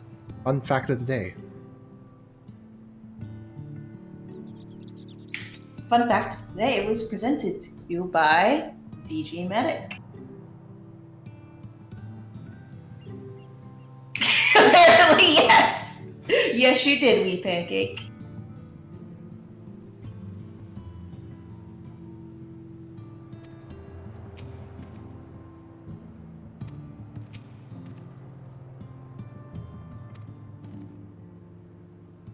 You just get your accent DG splained. I mean, if you're looking for a feminine Scottish accent, you could just do the lady from Brave.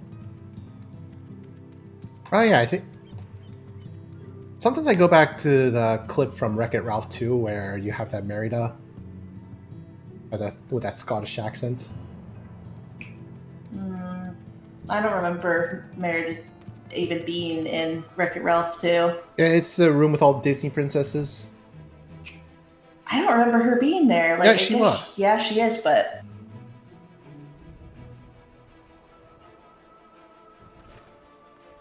Get Shrek. Ray was a Scottish accent? Was it not? Yeah, I thought it was.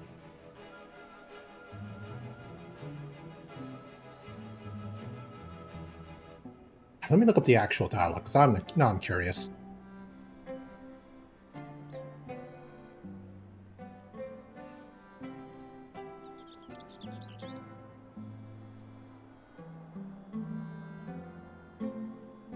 Yeah, in 2018, Wreck-It Ralph 2, Merida says, Ach, lang may alarm like a maya moose near leaving getting with a teardrop in his eye. Hey, you back, lassie. When saying goodbye to Vanellope, which roughly translates to, I wish you a long and prosperous life and hope you come back soon. So, it seems like DG's somebody that you would like to have when you're playing trivia, not on your team, on someone else's team. What?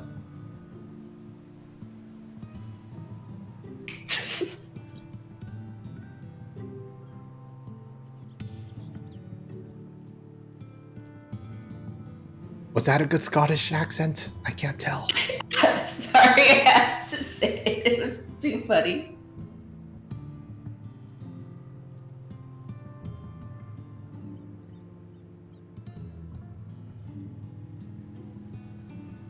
Apparently, Slime doesn't find my jokes funny, so same for me, except with comedy.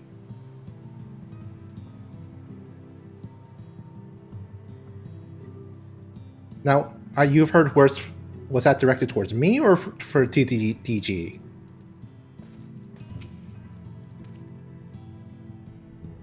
Greetings, friend. And to you too, Master Chai.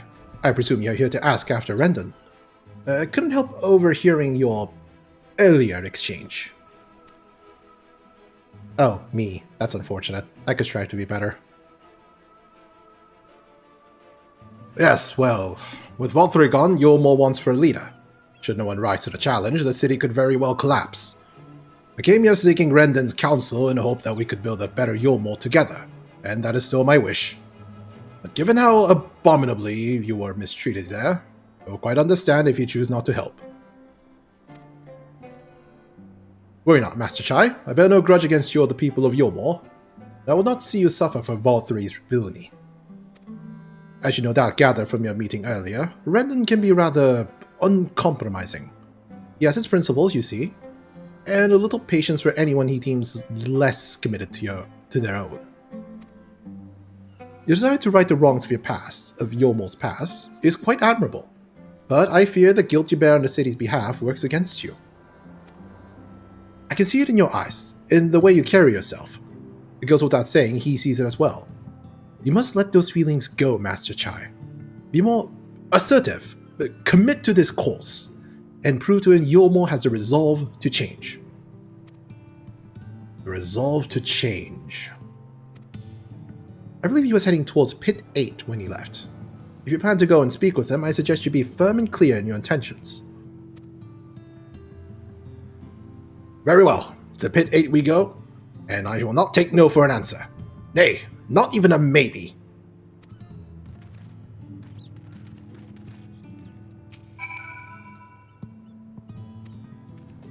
Yay, good to hear I pronounce things right.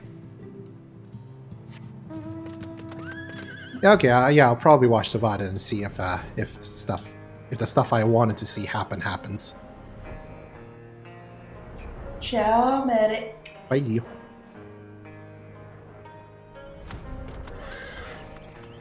I feel like Scottish accents are more accurate the faster you say it, so you can't tell what people are saying.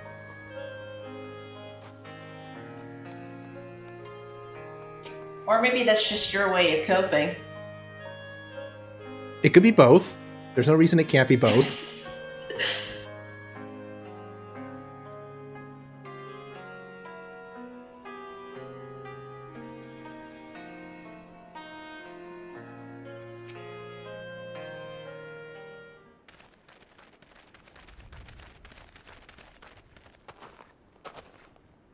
Well, well, it's you again. Well, I see you've invited your friends. Need them to fight your battles for you, do you? I didn't invite them, as it happens, though they are indeed my friends. Well, not only mine, but every true Yulmoran's. They are the ones who awakened us to the truth, to Lord Vorthry's villainy, the famous warriors of darkness. Are they now? Yes, they are. It would be no exaggeration to call them our saviors. We owe much and more to their kindness, but we cannot depend on that kindness forever. To do so would be a little different from entrusting our affairs to Lord Vorthry. Nay, we must learn to stand on our own 2 feet. And I would have them present to witness my attempt. Hear, hear, Master Chai. Your sentiments are admirable. Yet admirable sentiments do not a nation make.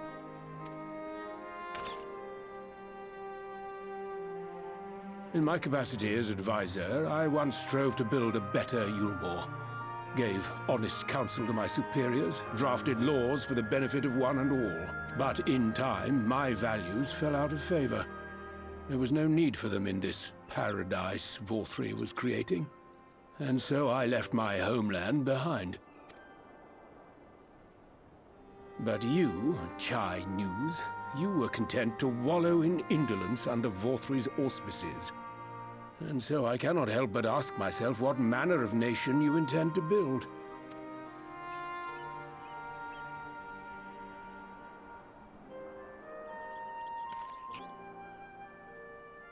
I can offer no simple answer to that question.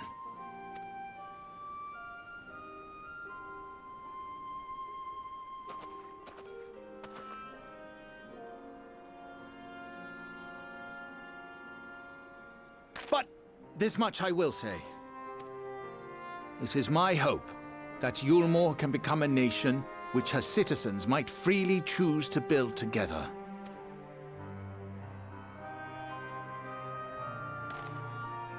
A great many people, myself included, flocked to Yulmore seeking sanctuary. The alternative being to live in fear and die in pain. It seemed an easy choice. And sanctuary we found. As much food and drink as we could ever want. Secured at the cost of the surrounding I'll be right villages. back. I have to check on my smoker, make sure it's Little still wonder going. the people gathered Okay. I'm at our not burning doorstep, my house down. Don't burn your begging house to down. work among the bonded. No promises! The free were blind to it all, of course. Content to, as you say, wallow in indolence. In ignorance. Were I mayor, I would first take stock of the city's resources and see that they were assigned equitably. Our days of reckless consumption are behind us. The distinction between free and bonded died with Vorthry. The needs of rich and poor alike must be considered if our nation is to survive. To which end I would take steps to secure channels for supplies, rekindle relations with nearby settlements, who re-establish industry, reach out to neighboring nations, and the list goes on and on.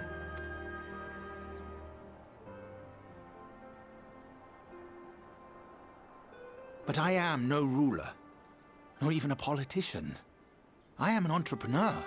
My expertise lie in planning and profit. I haven't the knowledge or experience to run a nation. Please, Rendon, will you not help me? Together, we could solve the city's problems. Build a Yulmore for the people.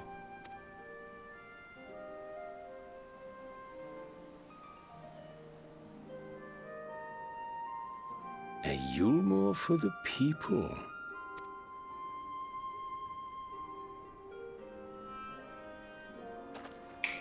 I'm back, I and like the sound it's still of that. going. Yep. Oh, do you mean the smoker?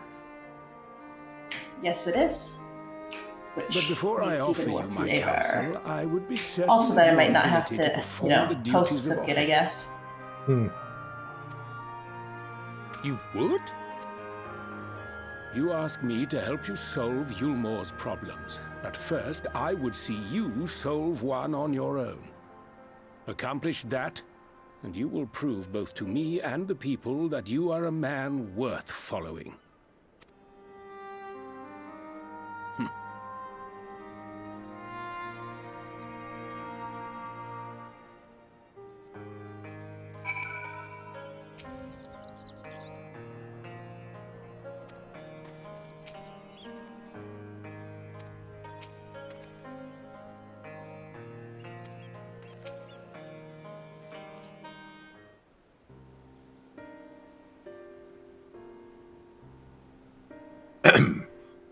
Right then. Is there a particular issue you would have me resolve?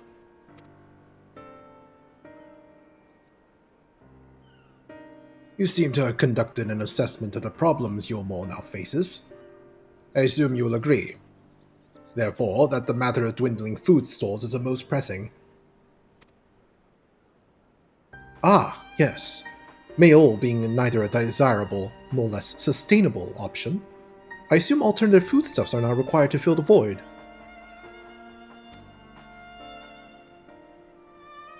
And a man who hungers is not like to contribute much to society. Say violence, perhaps. So tell me, how do you propose to solve this problem? Give me a satisfactory answer, and I will consider offering you my counsel.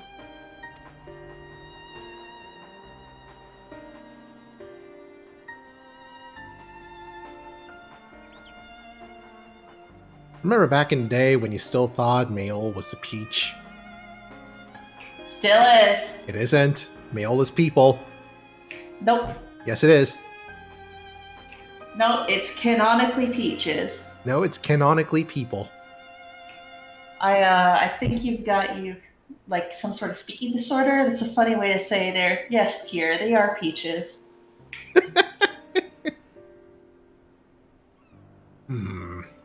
A combination of measures would seem to be in order. One to address the immediate issue of supply, another that of production. Go on. For the present, Yulmore's coffers can be used to purchase fruit from our neighbors. This would afford us time to address the underlying problem that affects us all: the long-standing neglect of agriculture. The villages that once served as sources of trade for foodstuffs must be repopulated, their means of production restored. This assumes, of course, that we can rekindle relations with our neighbors, guarantee security and stability in the region, and most importantly, find people willing to leave the city, take up the rebuilding effort. My. Think of that all by yourself, did you? Well, yes. It began as a rather abstract plan I drafted some years ago after speaking with the peoples of Yulmore and the nearby settlements. You've impressed me, Chinese. I have? Well, that is a relief. Oh, you haven't secured my support just yet. Only my attention. Grand plans will not be enough to persuade the masses. If you would ask them to rebuild, you must provide them the means to do so. Fair point, Randon. And one to which I have given much thought. I propose the use of Talos to aid in the establishment and maintenance of these settlements. Their employment should drastically improve efficiency and ultimately increase production. Talos? The dataless stonework closed their doors years ago. Without already supplied the necessary equipment, the people would starve before your plans could be put into effect. Well, as the heir to dataless stoneworks, it just so happens that Talos are my field of expertise. And with a little help, I'm quite certain we can acquire what we need in no time at all.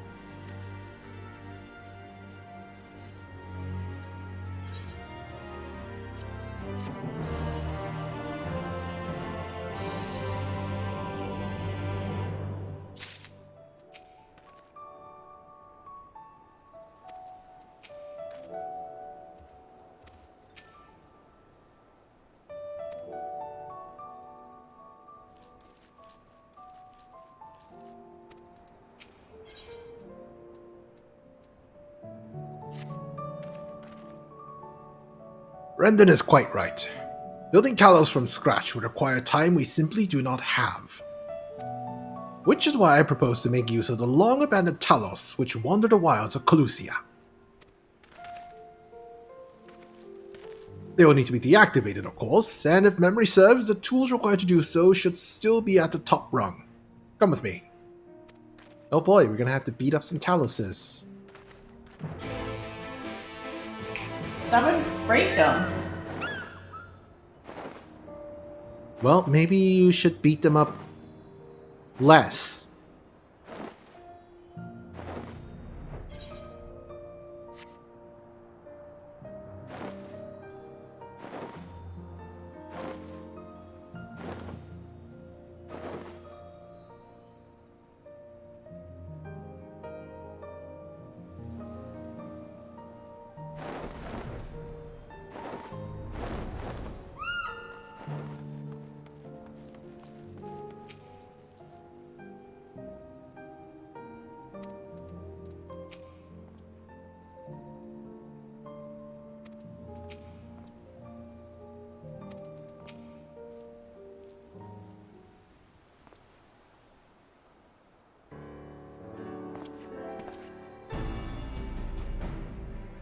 Aha! The old memory hasn't let me down. This chest contains canisters filled with a dashedly potent insulating powder, capable of halting the flow of an ether in a Talos. We need only get within throwing distance of one and let fly, thus disabling them without damaging them. Ingenious! An old trick of the trade, nothing more. Once disabled, it should be simple enough matter to get them to march to Yomor. More extensive repairs can wait. Ordinarily, this is where I would ask you to run along and do the deed, but as I said before, it's high time we learn to stand on our own 2 feet. Thankfully, throwing canisters is something even I should be able to manage. Come off it, Master Chai. Even if the Talos ain't a threat, there's 101 other things out there waiting to make a meal of you.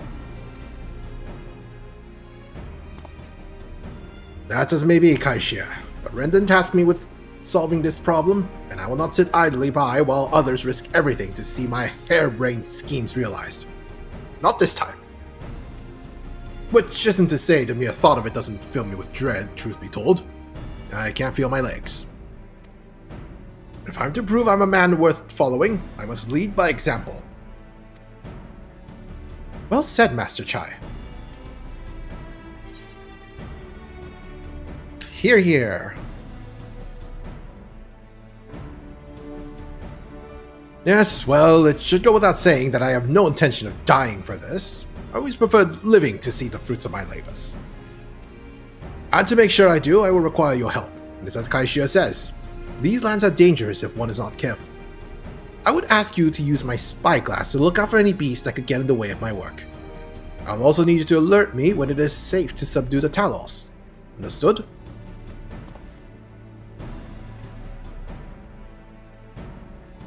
Good. Let us be off to the quick way, through the north gate, and see if we can't find a suitable vantage point for you.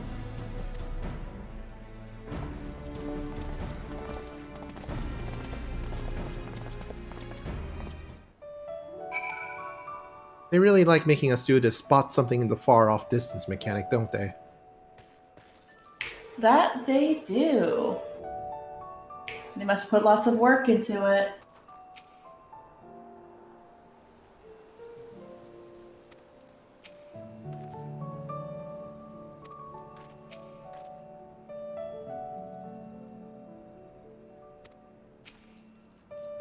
Keep a lookout for danger and alert Chai News when it is safe to incapacitate the Talos. You may move the spyglass as well as zoom in and out. Point the spyglass at Chai News and give him the signal to sneak near the Talos with left click.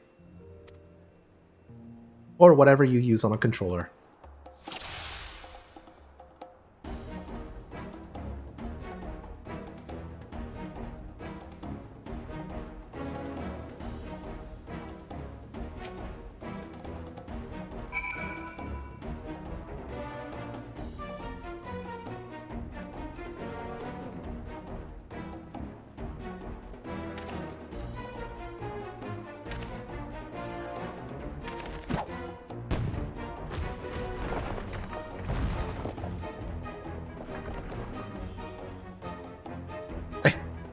I did it?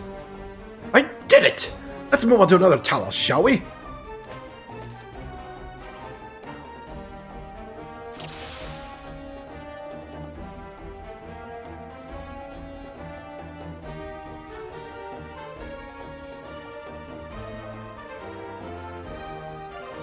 So you have to have your pointer at him, yeah. Yeah. To actually the signal. That was a bit annoying for me the first cycle.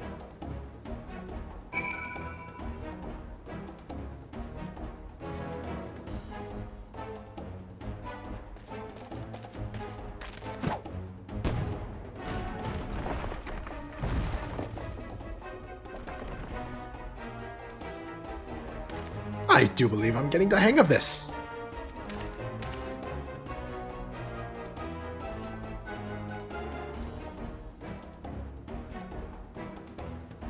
You may leave the next one to me, Green.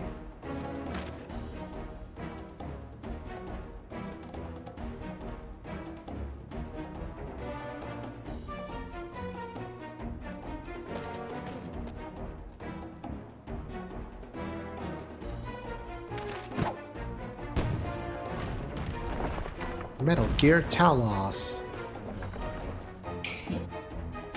Haha! That should do it. Now we have all we need to proceed.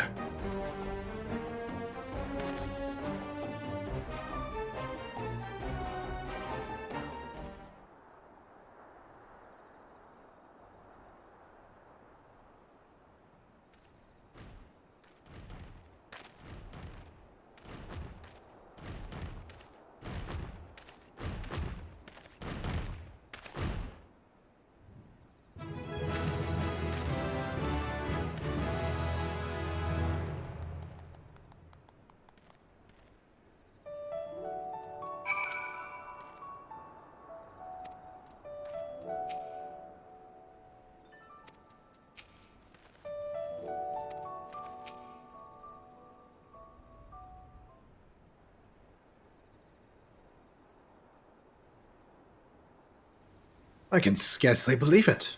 It was a reckless, foolish plan, but somehow it worked.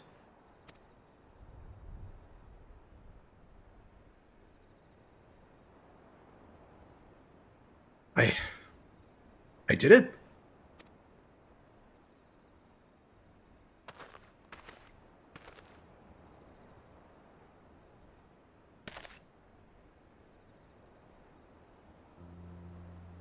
Master Chai, I believe I owe you an apology. Your plan to replenish Yomo's food stores showed forethought and sound judgment. What's more, it is plain your time at Daedalus Stoneworks has equipped you to lead, as evidenced by the extraordinary company you keep. You, sir, are more than qualified to be the next mayor of Yomo. I thank you for your vote of confidence. The fact remains I am wholly ignorant of world of politics. Which is why I would ask you to join me, and grant Yomo the benefit of your counsel. I would be honored. When the people behold these Talos, I have no doubt they will lend you their support. It would seem Yomo's leadership is at last in capable hands. Would you not agree? We should probably be getting back soon, Master Chai. After you tinker with the Talos and all that. Lady Chai is worried sick.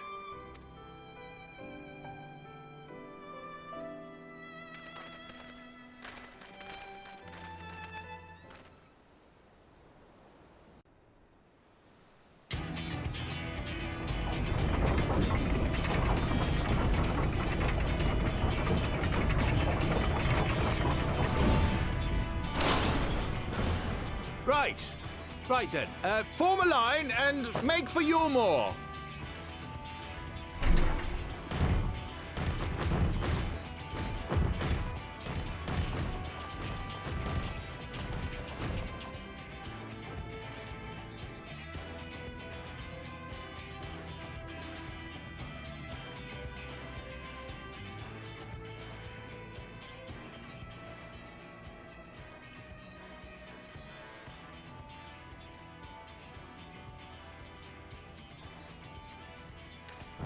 Then we should let the people know that their Talos is coming. What's that noise? More fun this way. True. Wicked White! Runaway Talos! Call the guard!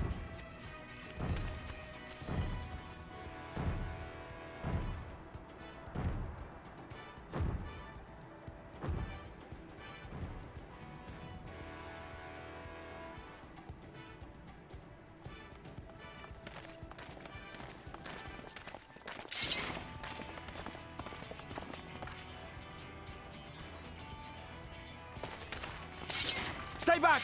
All of you!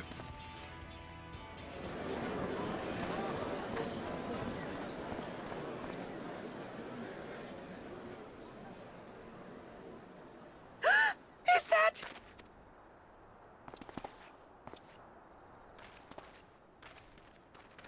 Darling, you're back. One of the characters in this cutscene looks uncomfortably like mine. Back. You didn't see. Dearest, I can't...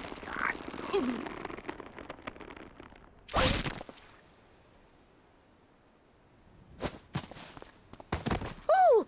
Oh dear.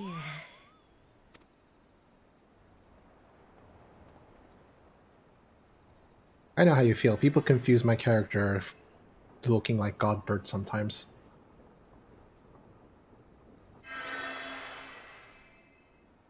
Oh, thank you. There might be a different feeling. Godbird's prominent. Darling, it's just the sight of you filled me with such joy, I couldn't help myself.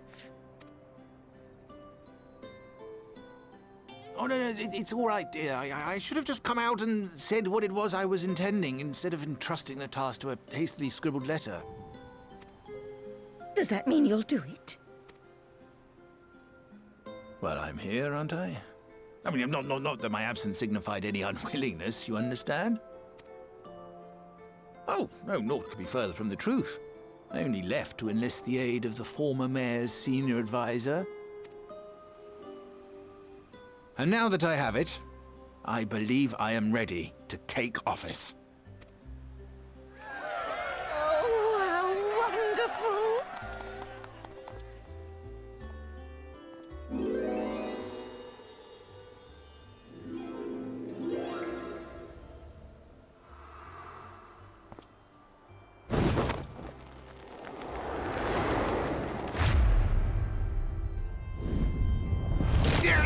Please!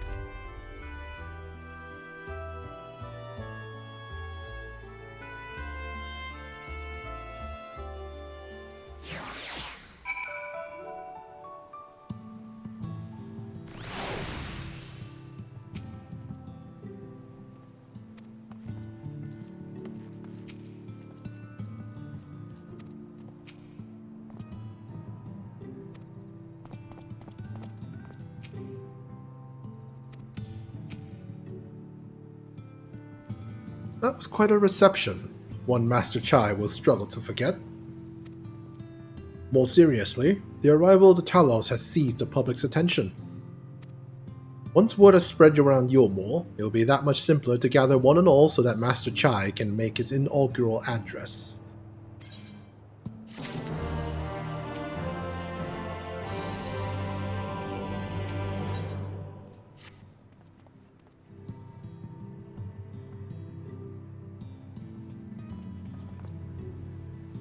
No need to fret, Green. I have never felt better. And not at all overawed by the prospect of addressing the assembled masses of Yulmore. As for where to do it, if we're to accommodate everyone who might feasibly wish to attend, I suppose the only place large enough would be the Emergent. Then I will go ahead and spread the word among the citizens, both free and bonded, that they are to assemble there to meet their new mayor. You there, Kaishia, was it? Would you go and inform the residents of the Gate Town the derelicts? Of course I will.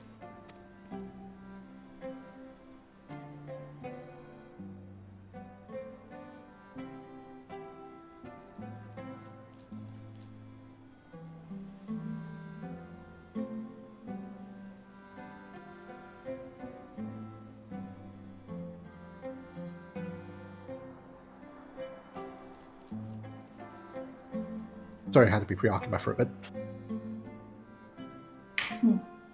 Good lad. I'll let the gods know not to bar the way to Volthry's chambers. It goes without saying that I expect the Warrior of Darkness to attend, assuming he's available. Might as well see it through to the bitter end, eh? The doorman at the Crown Lift will show you up.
Oops, wrong level.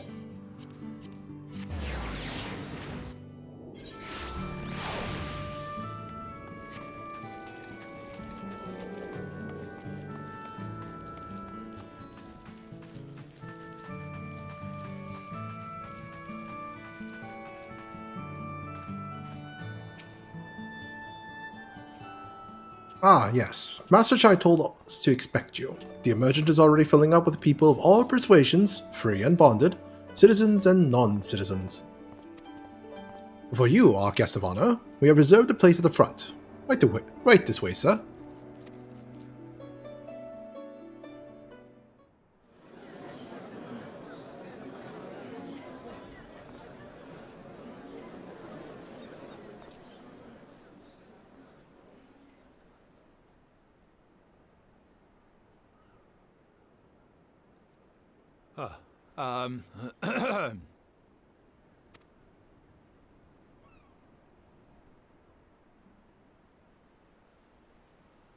Go on, dear.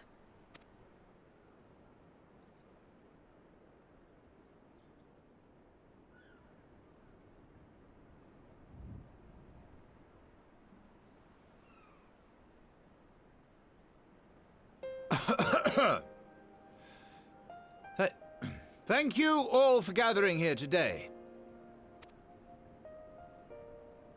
But before going any further, could I ask the free citizens of Yulmore to look around?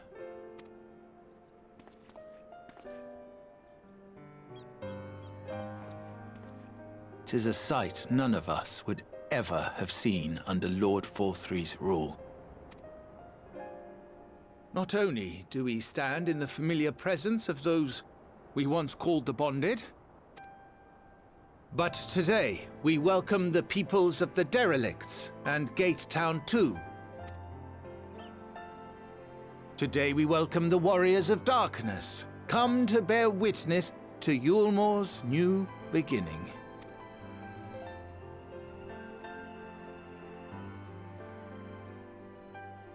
As you know, an election was recently held, at the end of which I had the honor of being chosen to succeed Lord Volthry.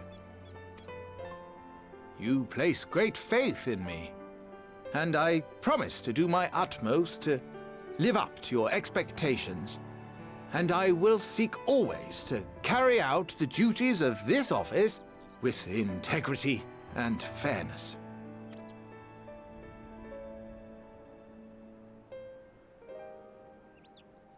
Always, I say, but not forever. Let it be known that I do not intend to hold this post indefinitely. I consider myself but an acting mayor, who will serve only for the interim, while Yulmore is reshaped according to a new set of values.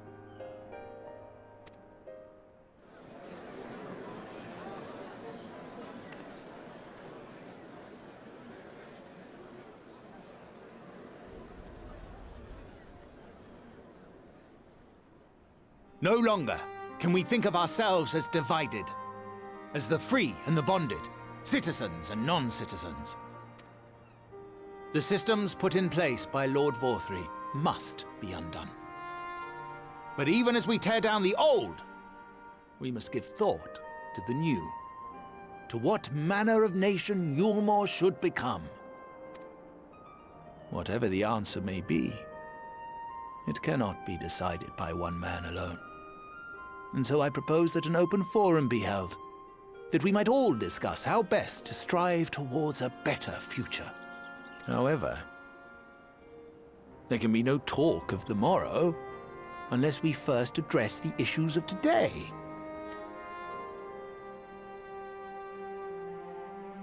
Securing new sources of food, rebuilding relations with our neighbors, re-establishing industry. There is much and more that needs to be done.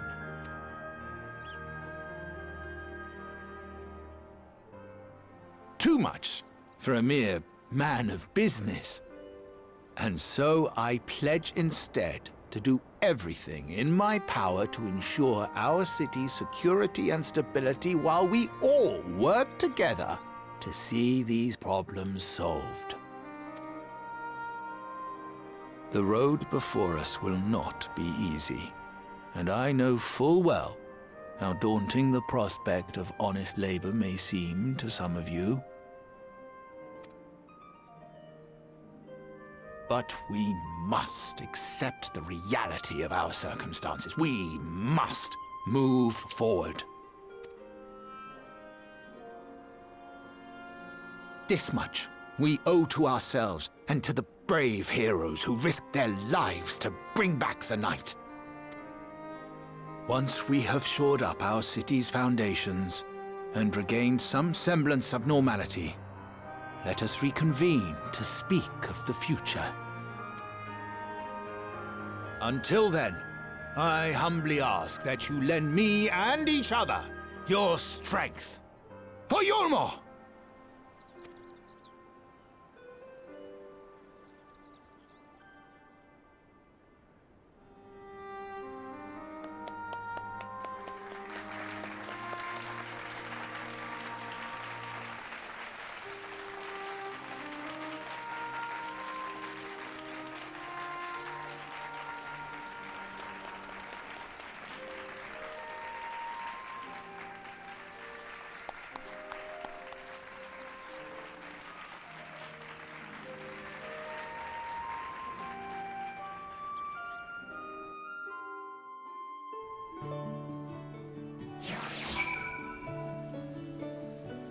Yay, a happy ending for Yulmore for now.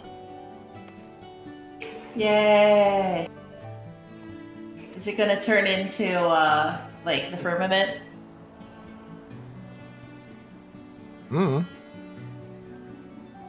I think it'll be a bit difficult to have some housing in the first, considering I don't think we can really prove our, Well, you didn't need to have residents. housing, just the rebuilding shit. True.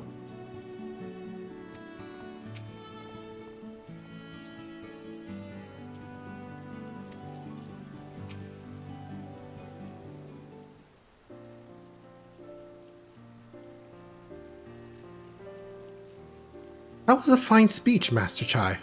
I believe your words stood every soul in attendance. Stirred into action, I hope. If I have learned anything from all this, it is that change begins with the individual.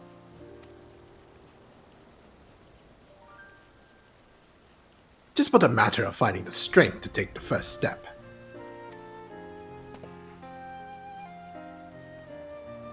Assuming my fellow Yulmorans can, It shall be my honor and privilege to help them walk this road we have chosen.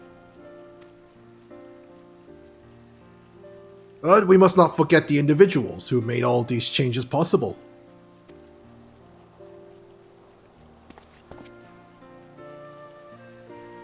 Were it within my power, I would carve a tribute to your heroism into the very stone upon which this city stands.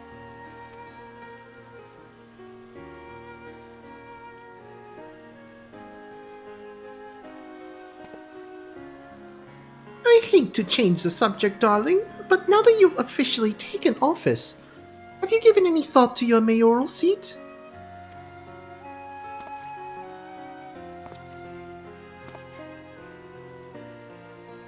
We will not be moving into the immersion, dearest. It's too big, for one thing, and too far from the people for another. We will retain our current residence, and I too will govern here in the parlor. Oh, I was hoping you'd say that. I much prefer the view from the parlor.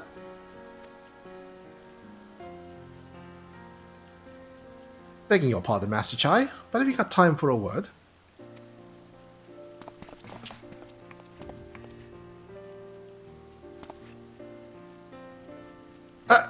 Yes, yes, of course. Haven't bet? Aye, that's me. Like your speech, there's folk outside these walls that don't even have enough food to last till tomorrow, and more who are counting up their crumbs. If you have a plan to change that, I want to help set things in motion.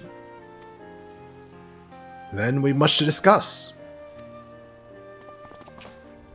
No sooner do I take office than my work begins in earnest. Well, I suppose I brought it upon myself.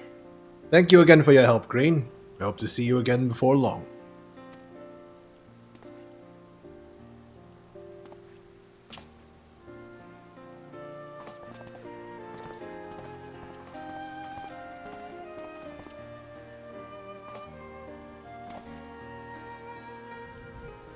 What a day. I don't know what it means exactly, but I do know I got plenty to think about.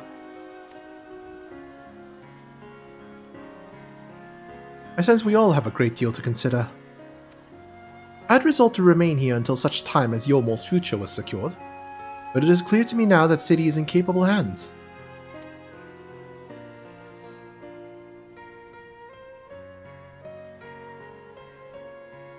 I have every confidence that they will find their way, and I believe it is time we went on ours.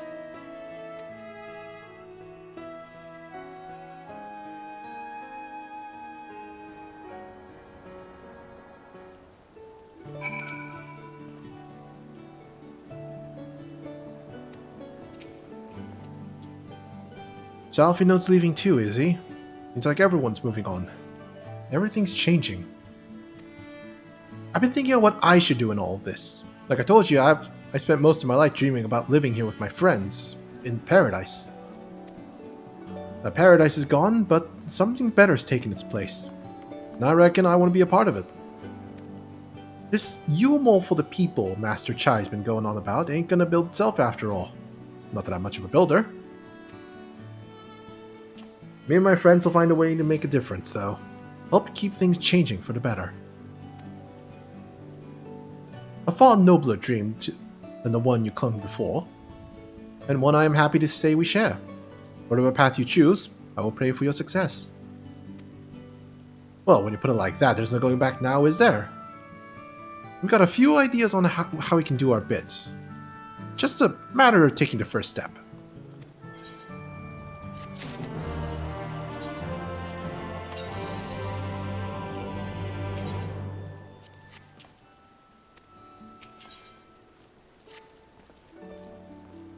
Truly, to see Kai Xie thus inspired by our actions is inspiring in itself.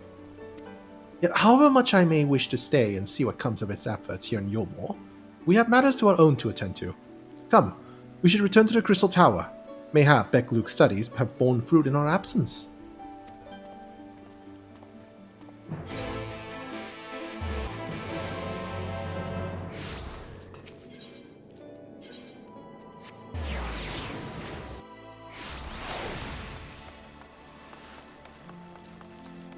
You and your Japanese dialogue cure and your faster reading speed. It's so it balances out, right?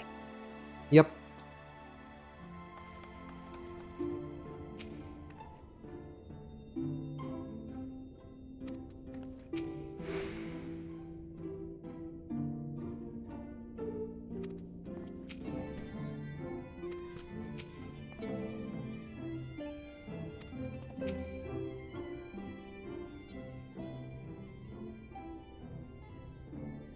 Welcome back. We are given to understand the new mayor has taken office in Yulmore. Indeed, our good friend Master Chai was elected by popular vote and, after some considerable soul searching, chose to accept the post. It is a shame you weren't able to attend his inaugural speech, though I have no doubt you will see more of him in the future. But tell me, how fared you in preparing the White Aura site?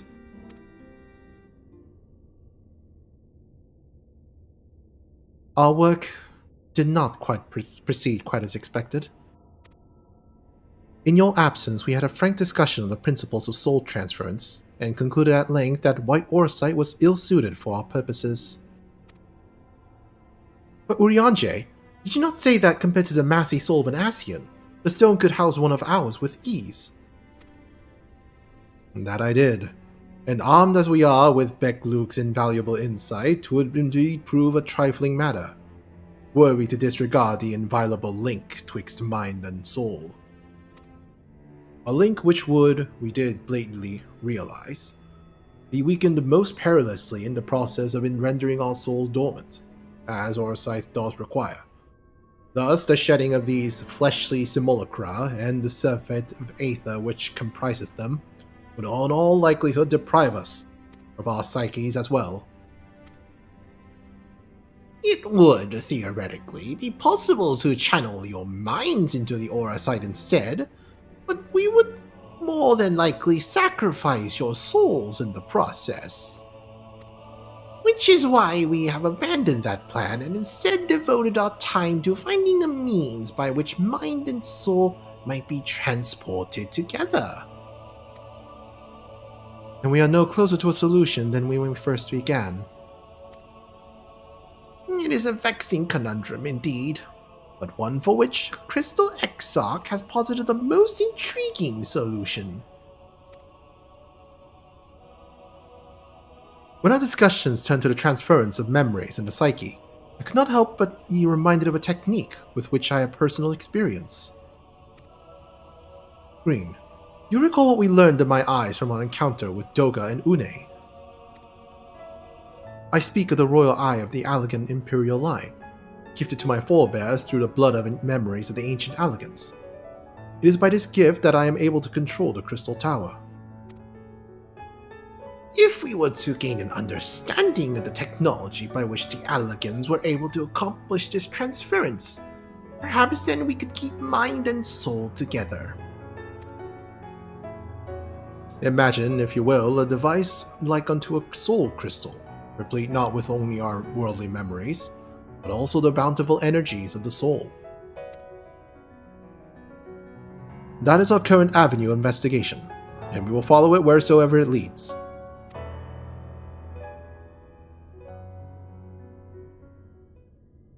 While we are thus engaged, I think it best that Green return to the source and inform Kryl and the others of our findings. Agreed. I imagine Tataru will be relieved to hear that we made progress of a sort.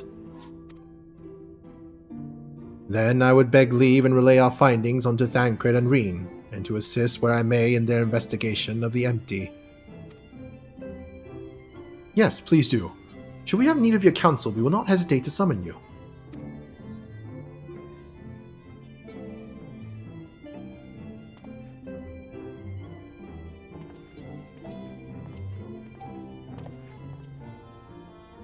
Give our regards to Tataru, won't you?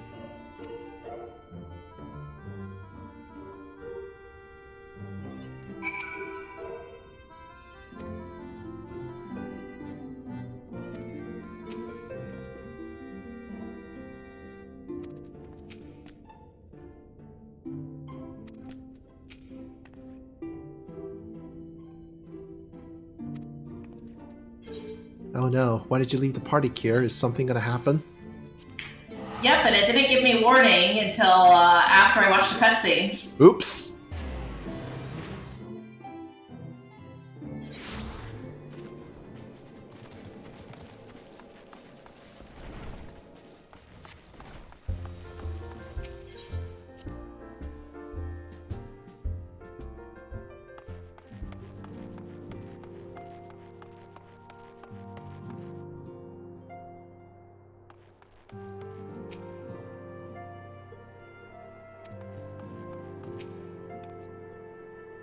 Green, you're back!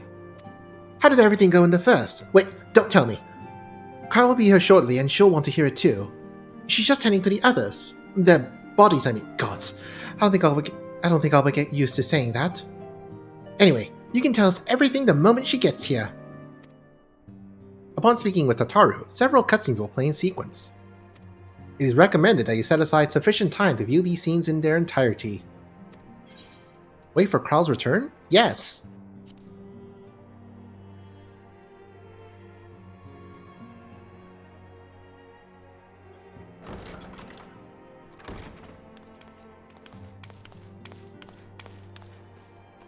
Sorry to keep you waiting. I've carried out the treatment as per Master Matoya's instructions. It should slow the destabilization of their corporeal ether quite significantly. But tell me, how fare our friends in the first?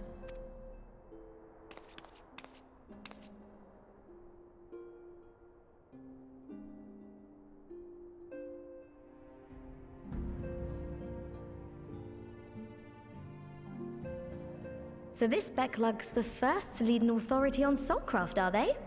Sounds promising. And Urianger's proffered solution of white auracite is rather ingenious now that I think of it. Well, while they press on with their preparations, you may rest assured we will continue to do our part here.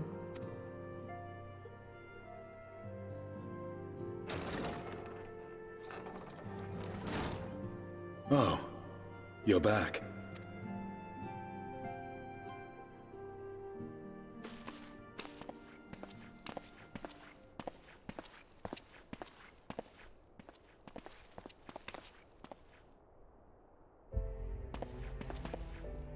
And none the worse for wear, I see.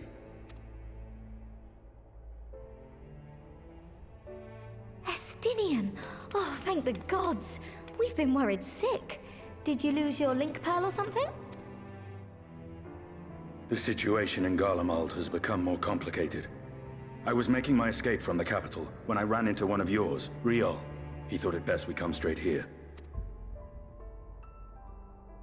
More complicated how?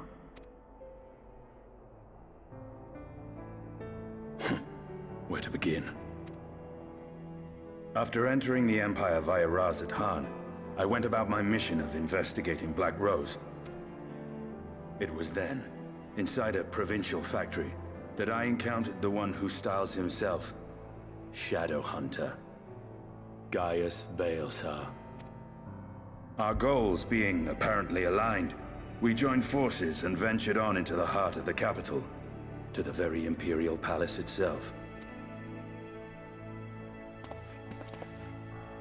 There, we found a man whom all assumed dead.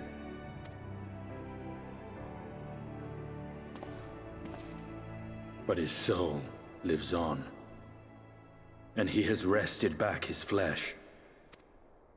Xenos Ye Galvas.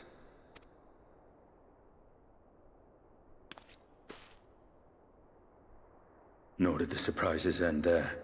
For no sooner had we arrived than he murdered his sire in cold blood. The Emperor is dead. This sent Gaius into a rage, and he charged in, blade drawn.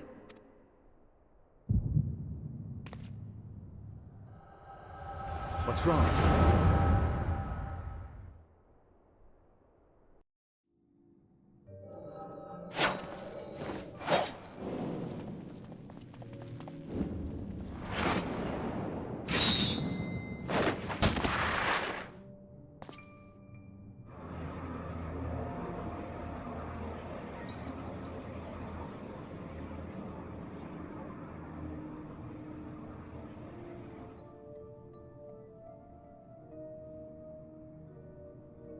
I've seen him in action. His body, at least. You would not best him alone. Nay, death will not come easily to that thing. If you would join me, then by all means. What good it will do.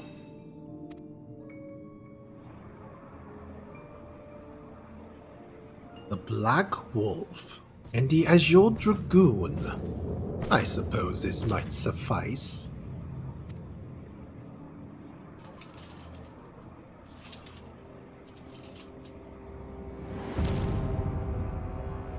Come then.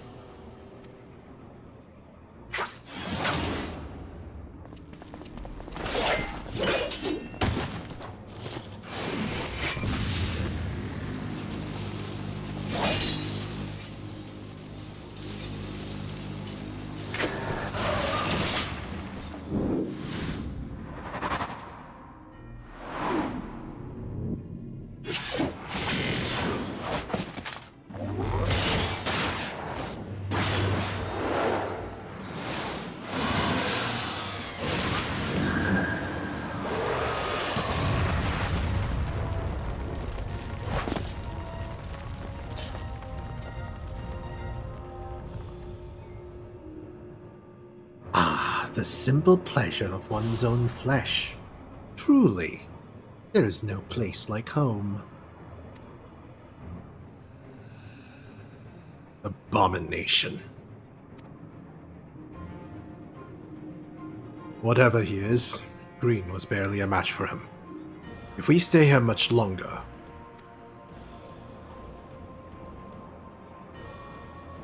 Emperor Varus! Your Radiance! Are you alright? Now he's looking kind of dead. We may wear out our welcome.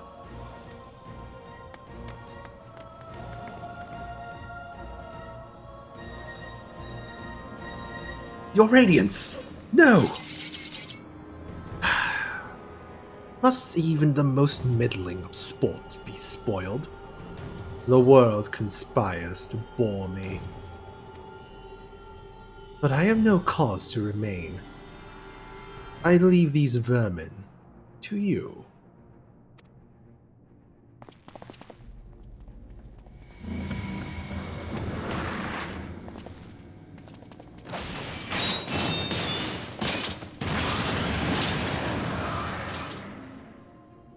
Well, any bright ideas?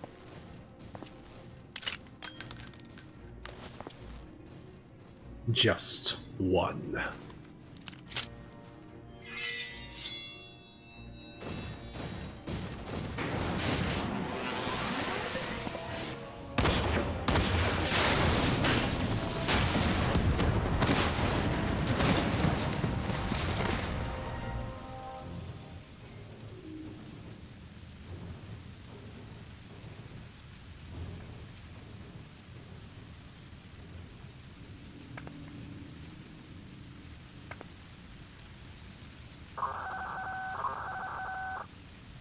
The intruders have taken flight. I repeat, the intruders have taken flight. Deploy all available Magitech armor. We cannot let them escape.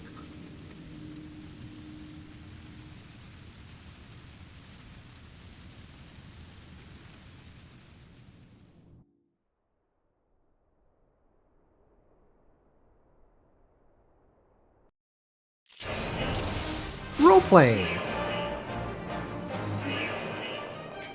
Don't die like I did. In the coming battle, you will play as Sicilian Warblood. Let's see, what do I do then?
Running!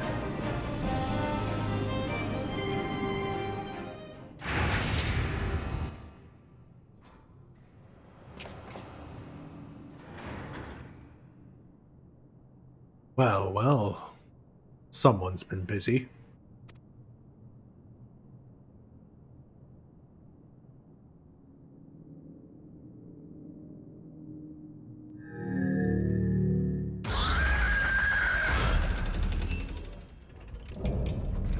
Volatile prototype. Arc Ultima. And you would bow my way, would you? So be it. Come, Nidhogg. Lend me your strength.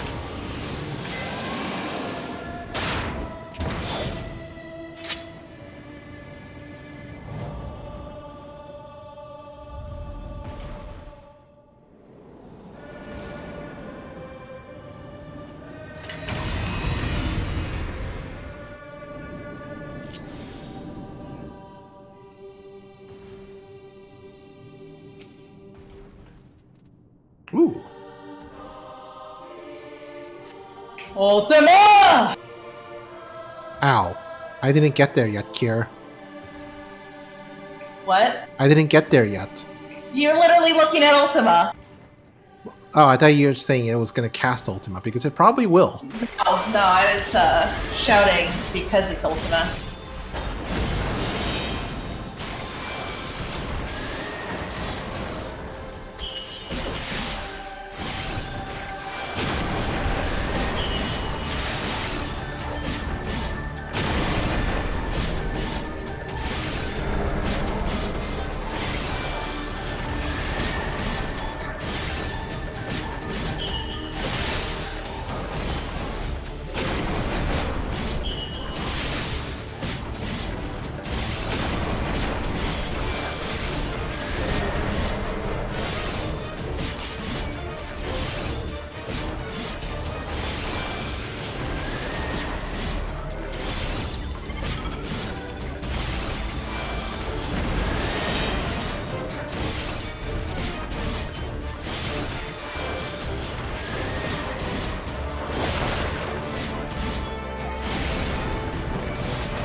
Can I kill that guy? I cannot kill him.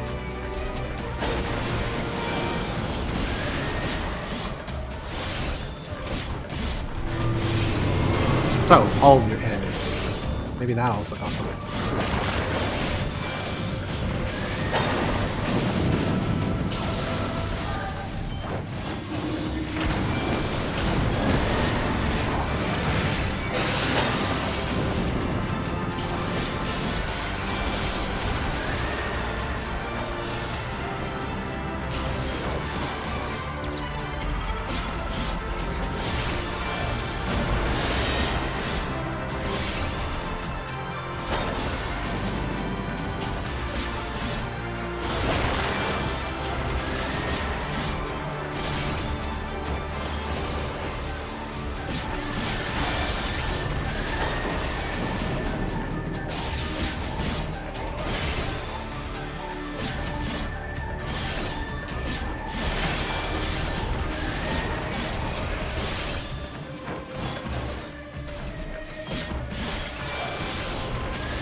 Gallians and their machina. Now, where are you, Gaius?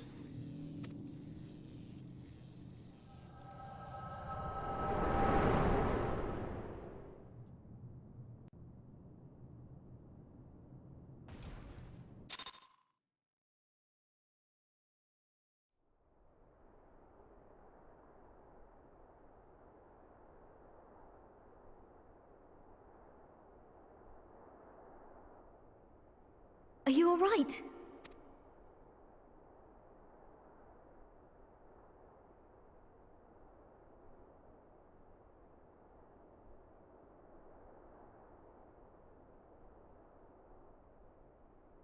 Peer into my past, did you?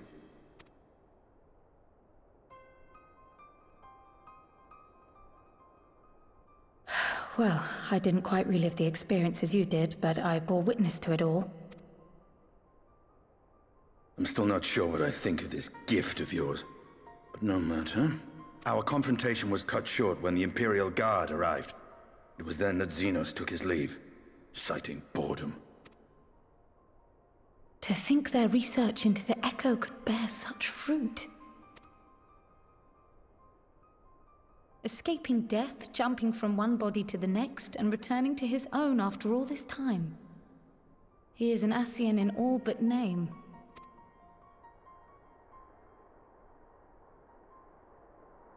It beggars belief, aye. But no more than a hero traversing the rift between worlds.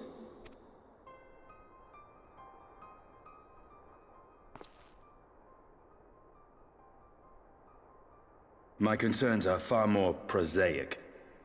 With the Emperor dead and the Crown Prince missing, the Empire is in disarray. Until order is restored, assuming it even possible, we needn't fear an Imperial reprisal. And for reasons of his own, Xenos took it upon himself to rid the world of Black Rose. Riol has already gone to apprise the Alliance leaders of these developments. We may leave the matter in their hands for now. I guess it's good that we don't have to fight a poison gas weapon. Fighting at Gimlet. Though, if it comes to civil war, Yeah, I'm not exactly sure how you fight fear for one the of provinces. those.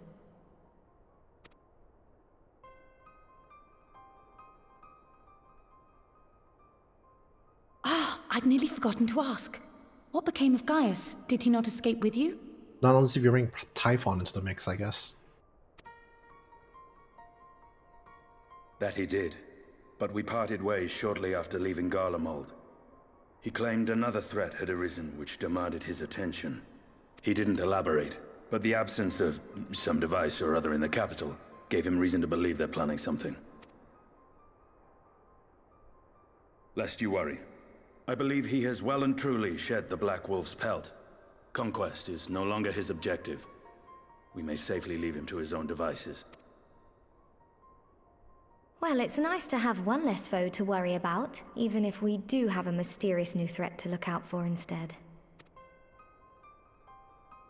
Speaking of which, I'll see that Riol and our Shinobi are made aware. Though we still know next to nothing, it can't hurt to be vigilant.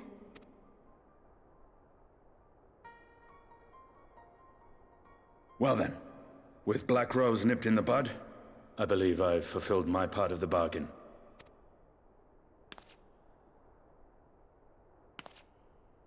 That's true, but with the Archon still slumbering away, we were hoping you might agree to stay with us for a little bit longer.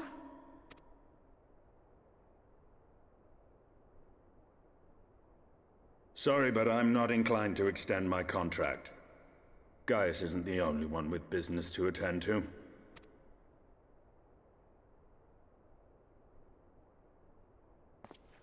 Thank you for your help then, Estinian. I see why Alphino admires you so.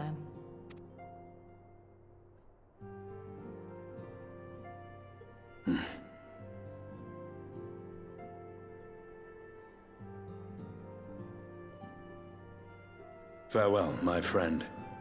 See that you don't make a habit of dozing off in battle. I promise nothing.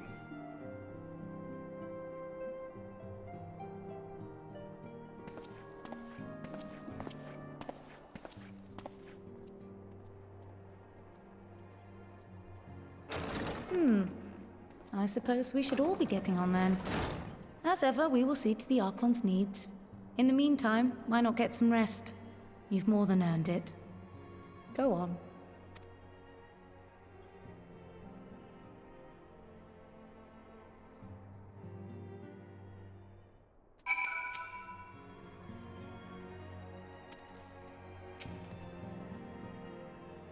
You must be shattered after all that hopping back and forth between worlds.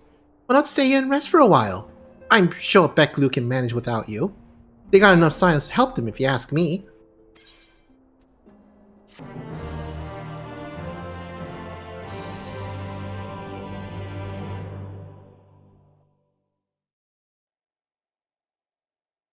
Meanwhile, in Garlemald.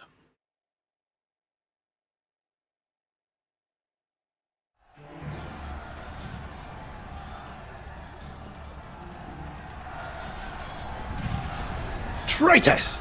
You would dare deny Lord Nerva the throne? Oh great, civil war. Just what every empire needs. Hey, as long as we don't need to be a part of it. You know we're gonna be a part of it. Yeah. Onward! Before this day is done, victory shall be ours!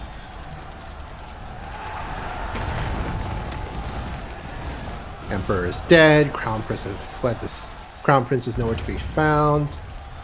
All there is left is just other candidates vying for power. Nothing like a power vacuum. What? Nothing like a power vacuum to create some delicious war. Yep. Boring. Boring. Boring.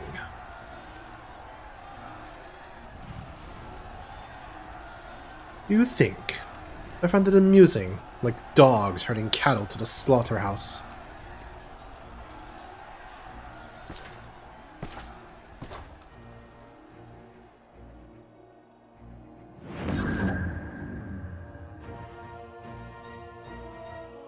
That you. Your soul is... Who are you?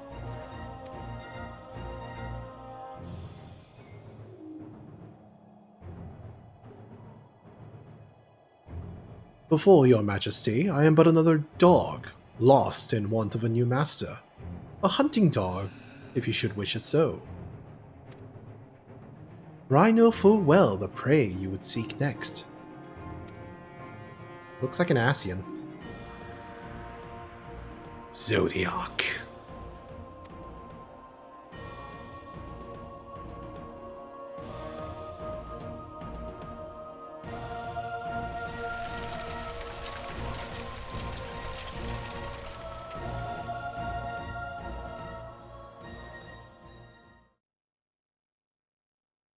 Meanwhile, in Yulmorin the First.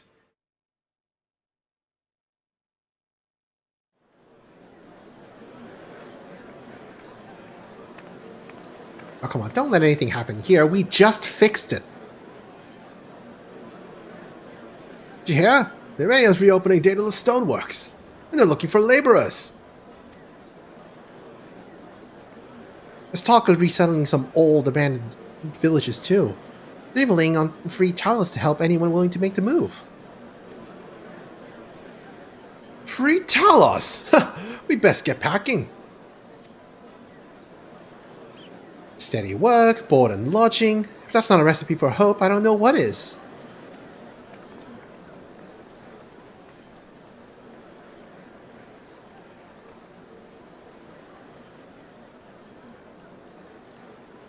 Hope.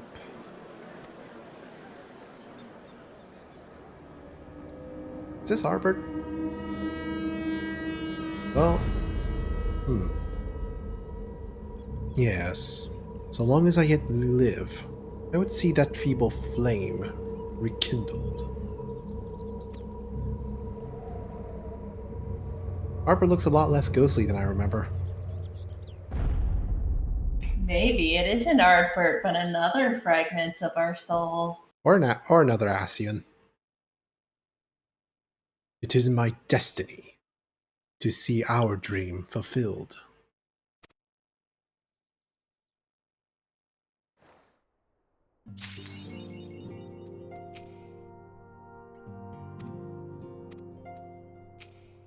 And with that, we completed a patch. Yay!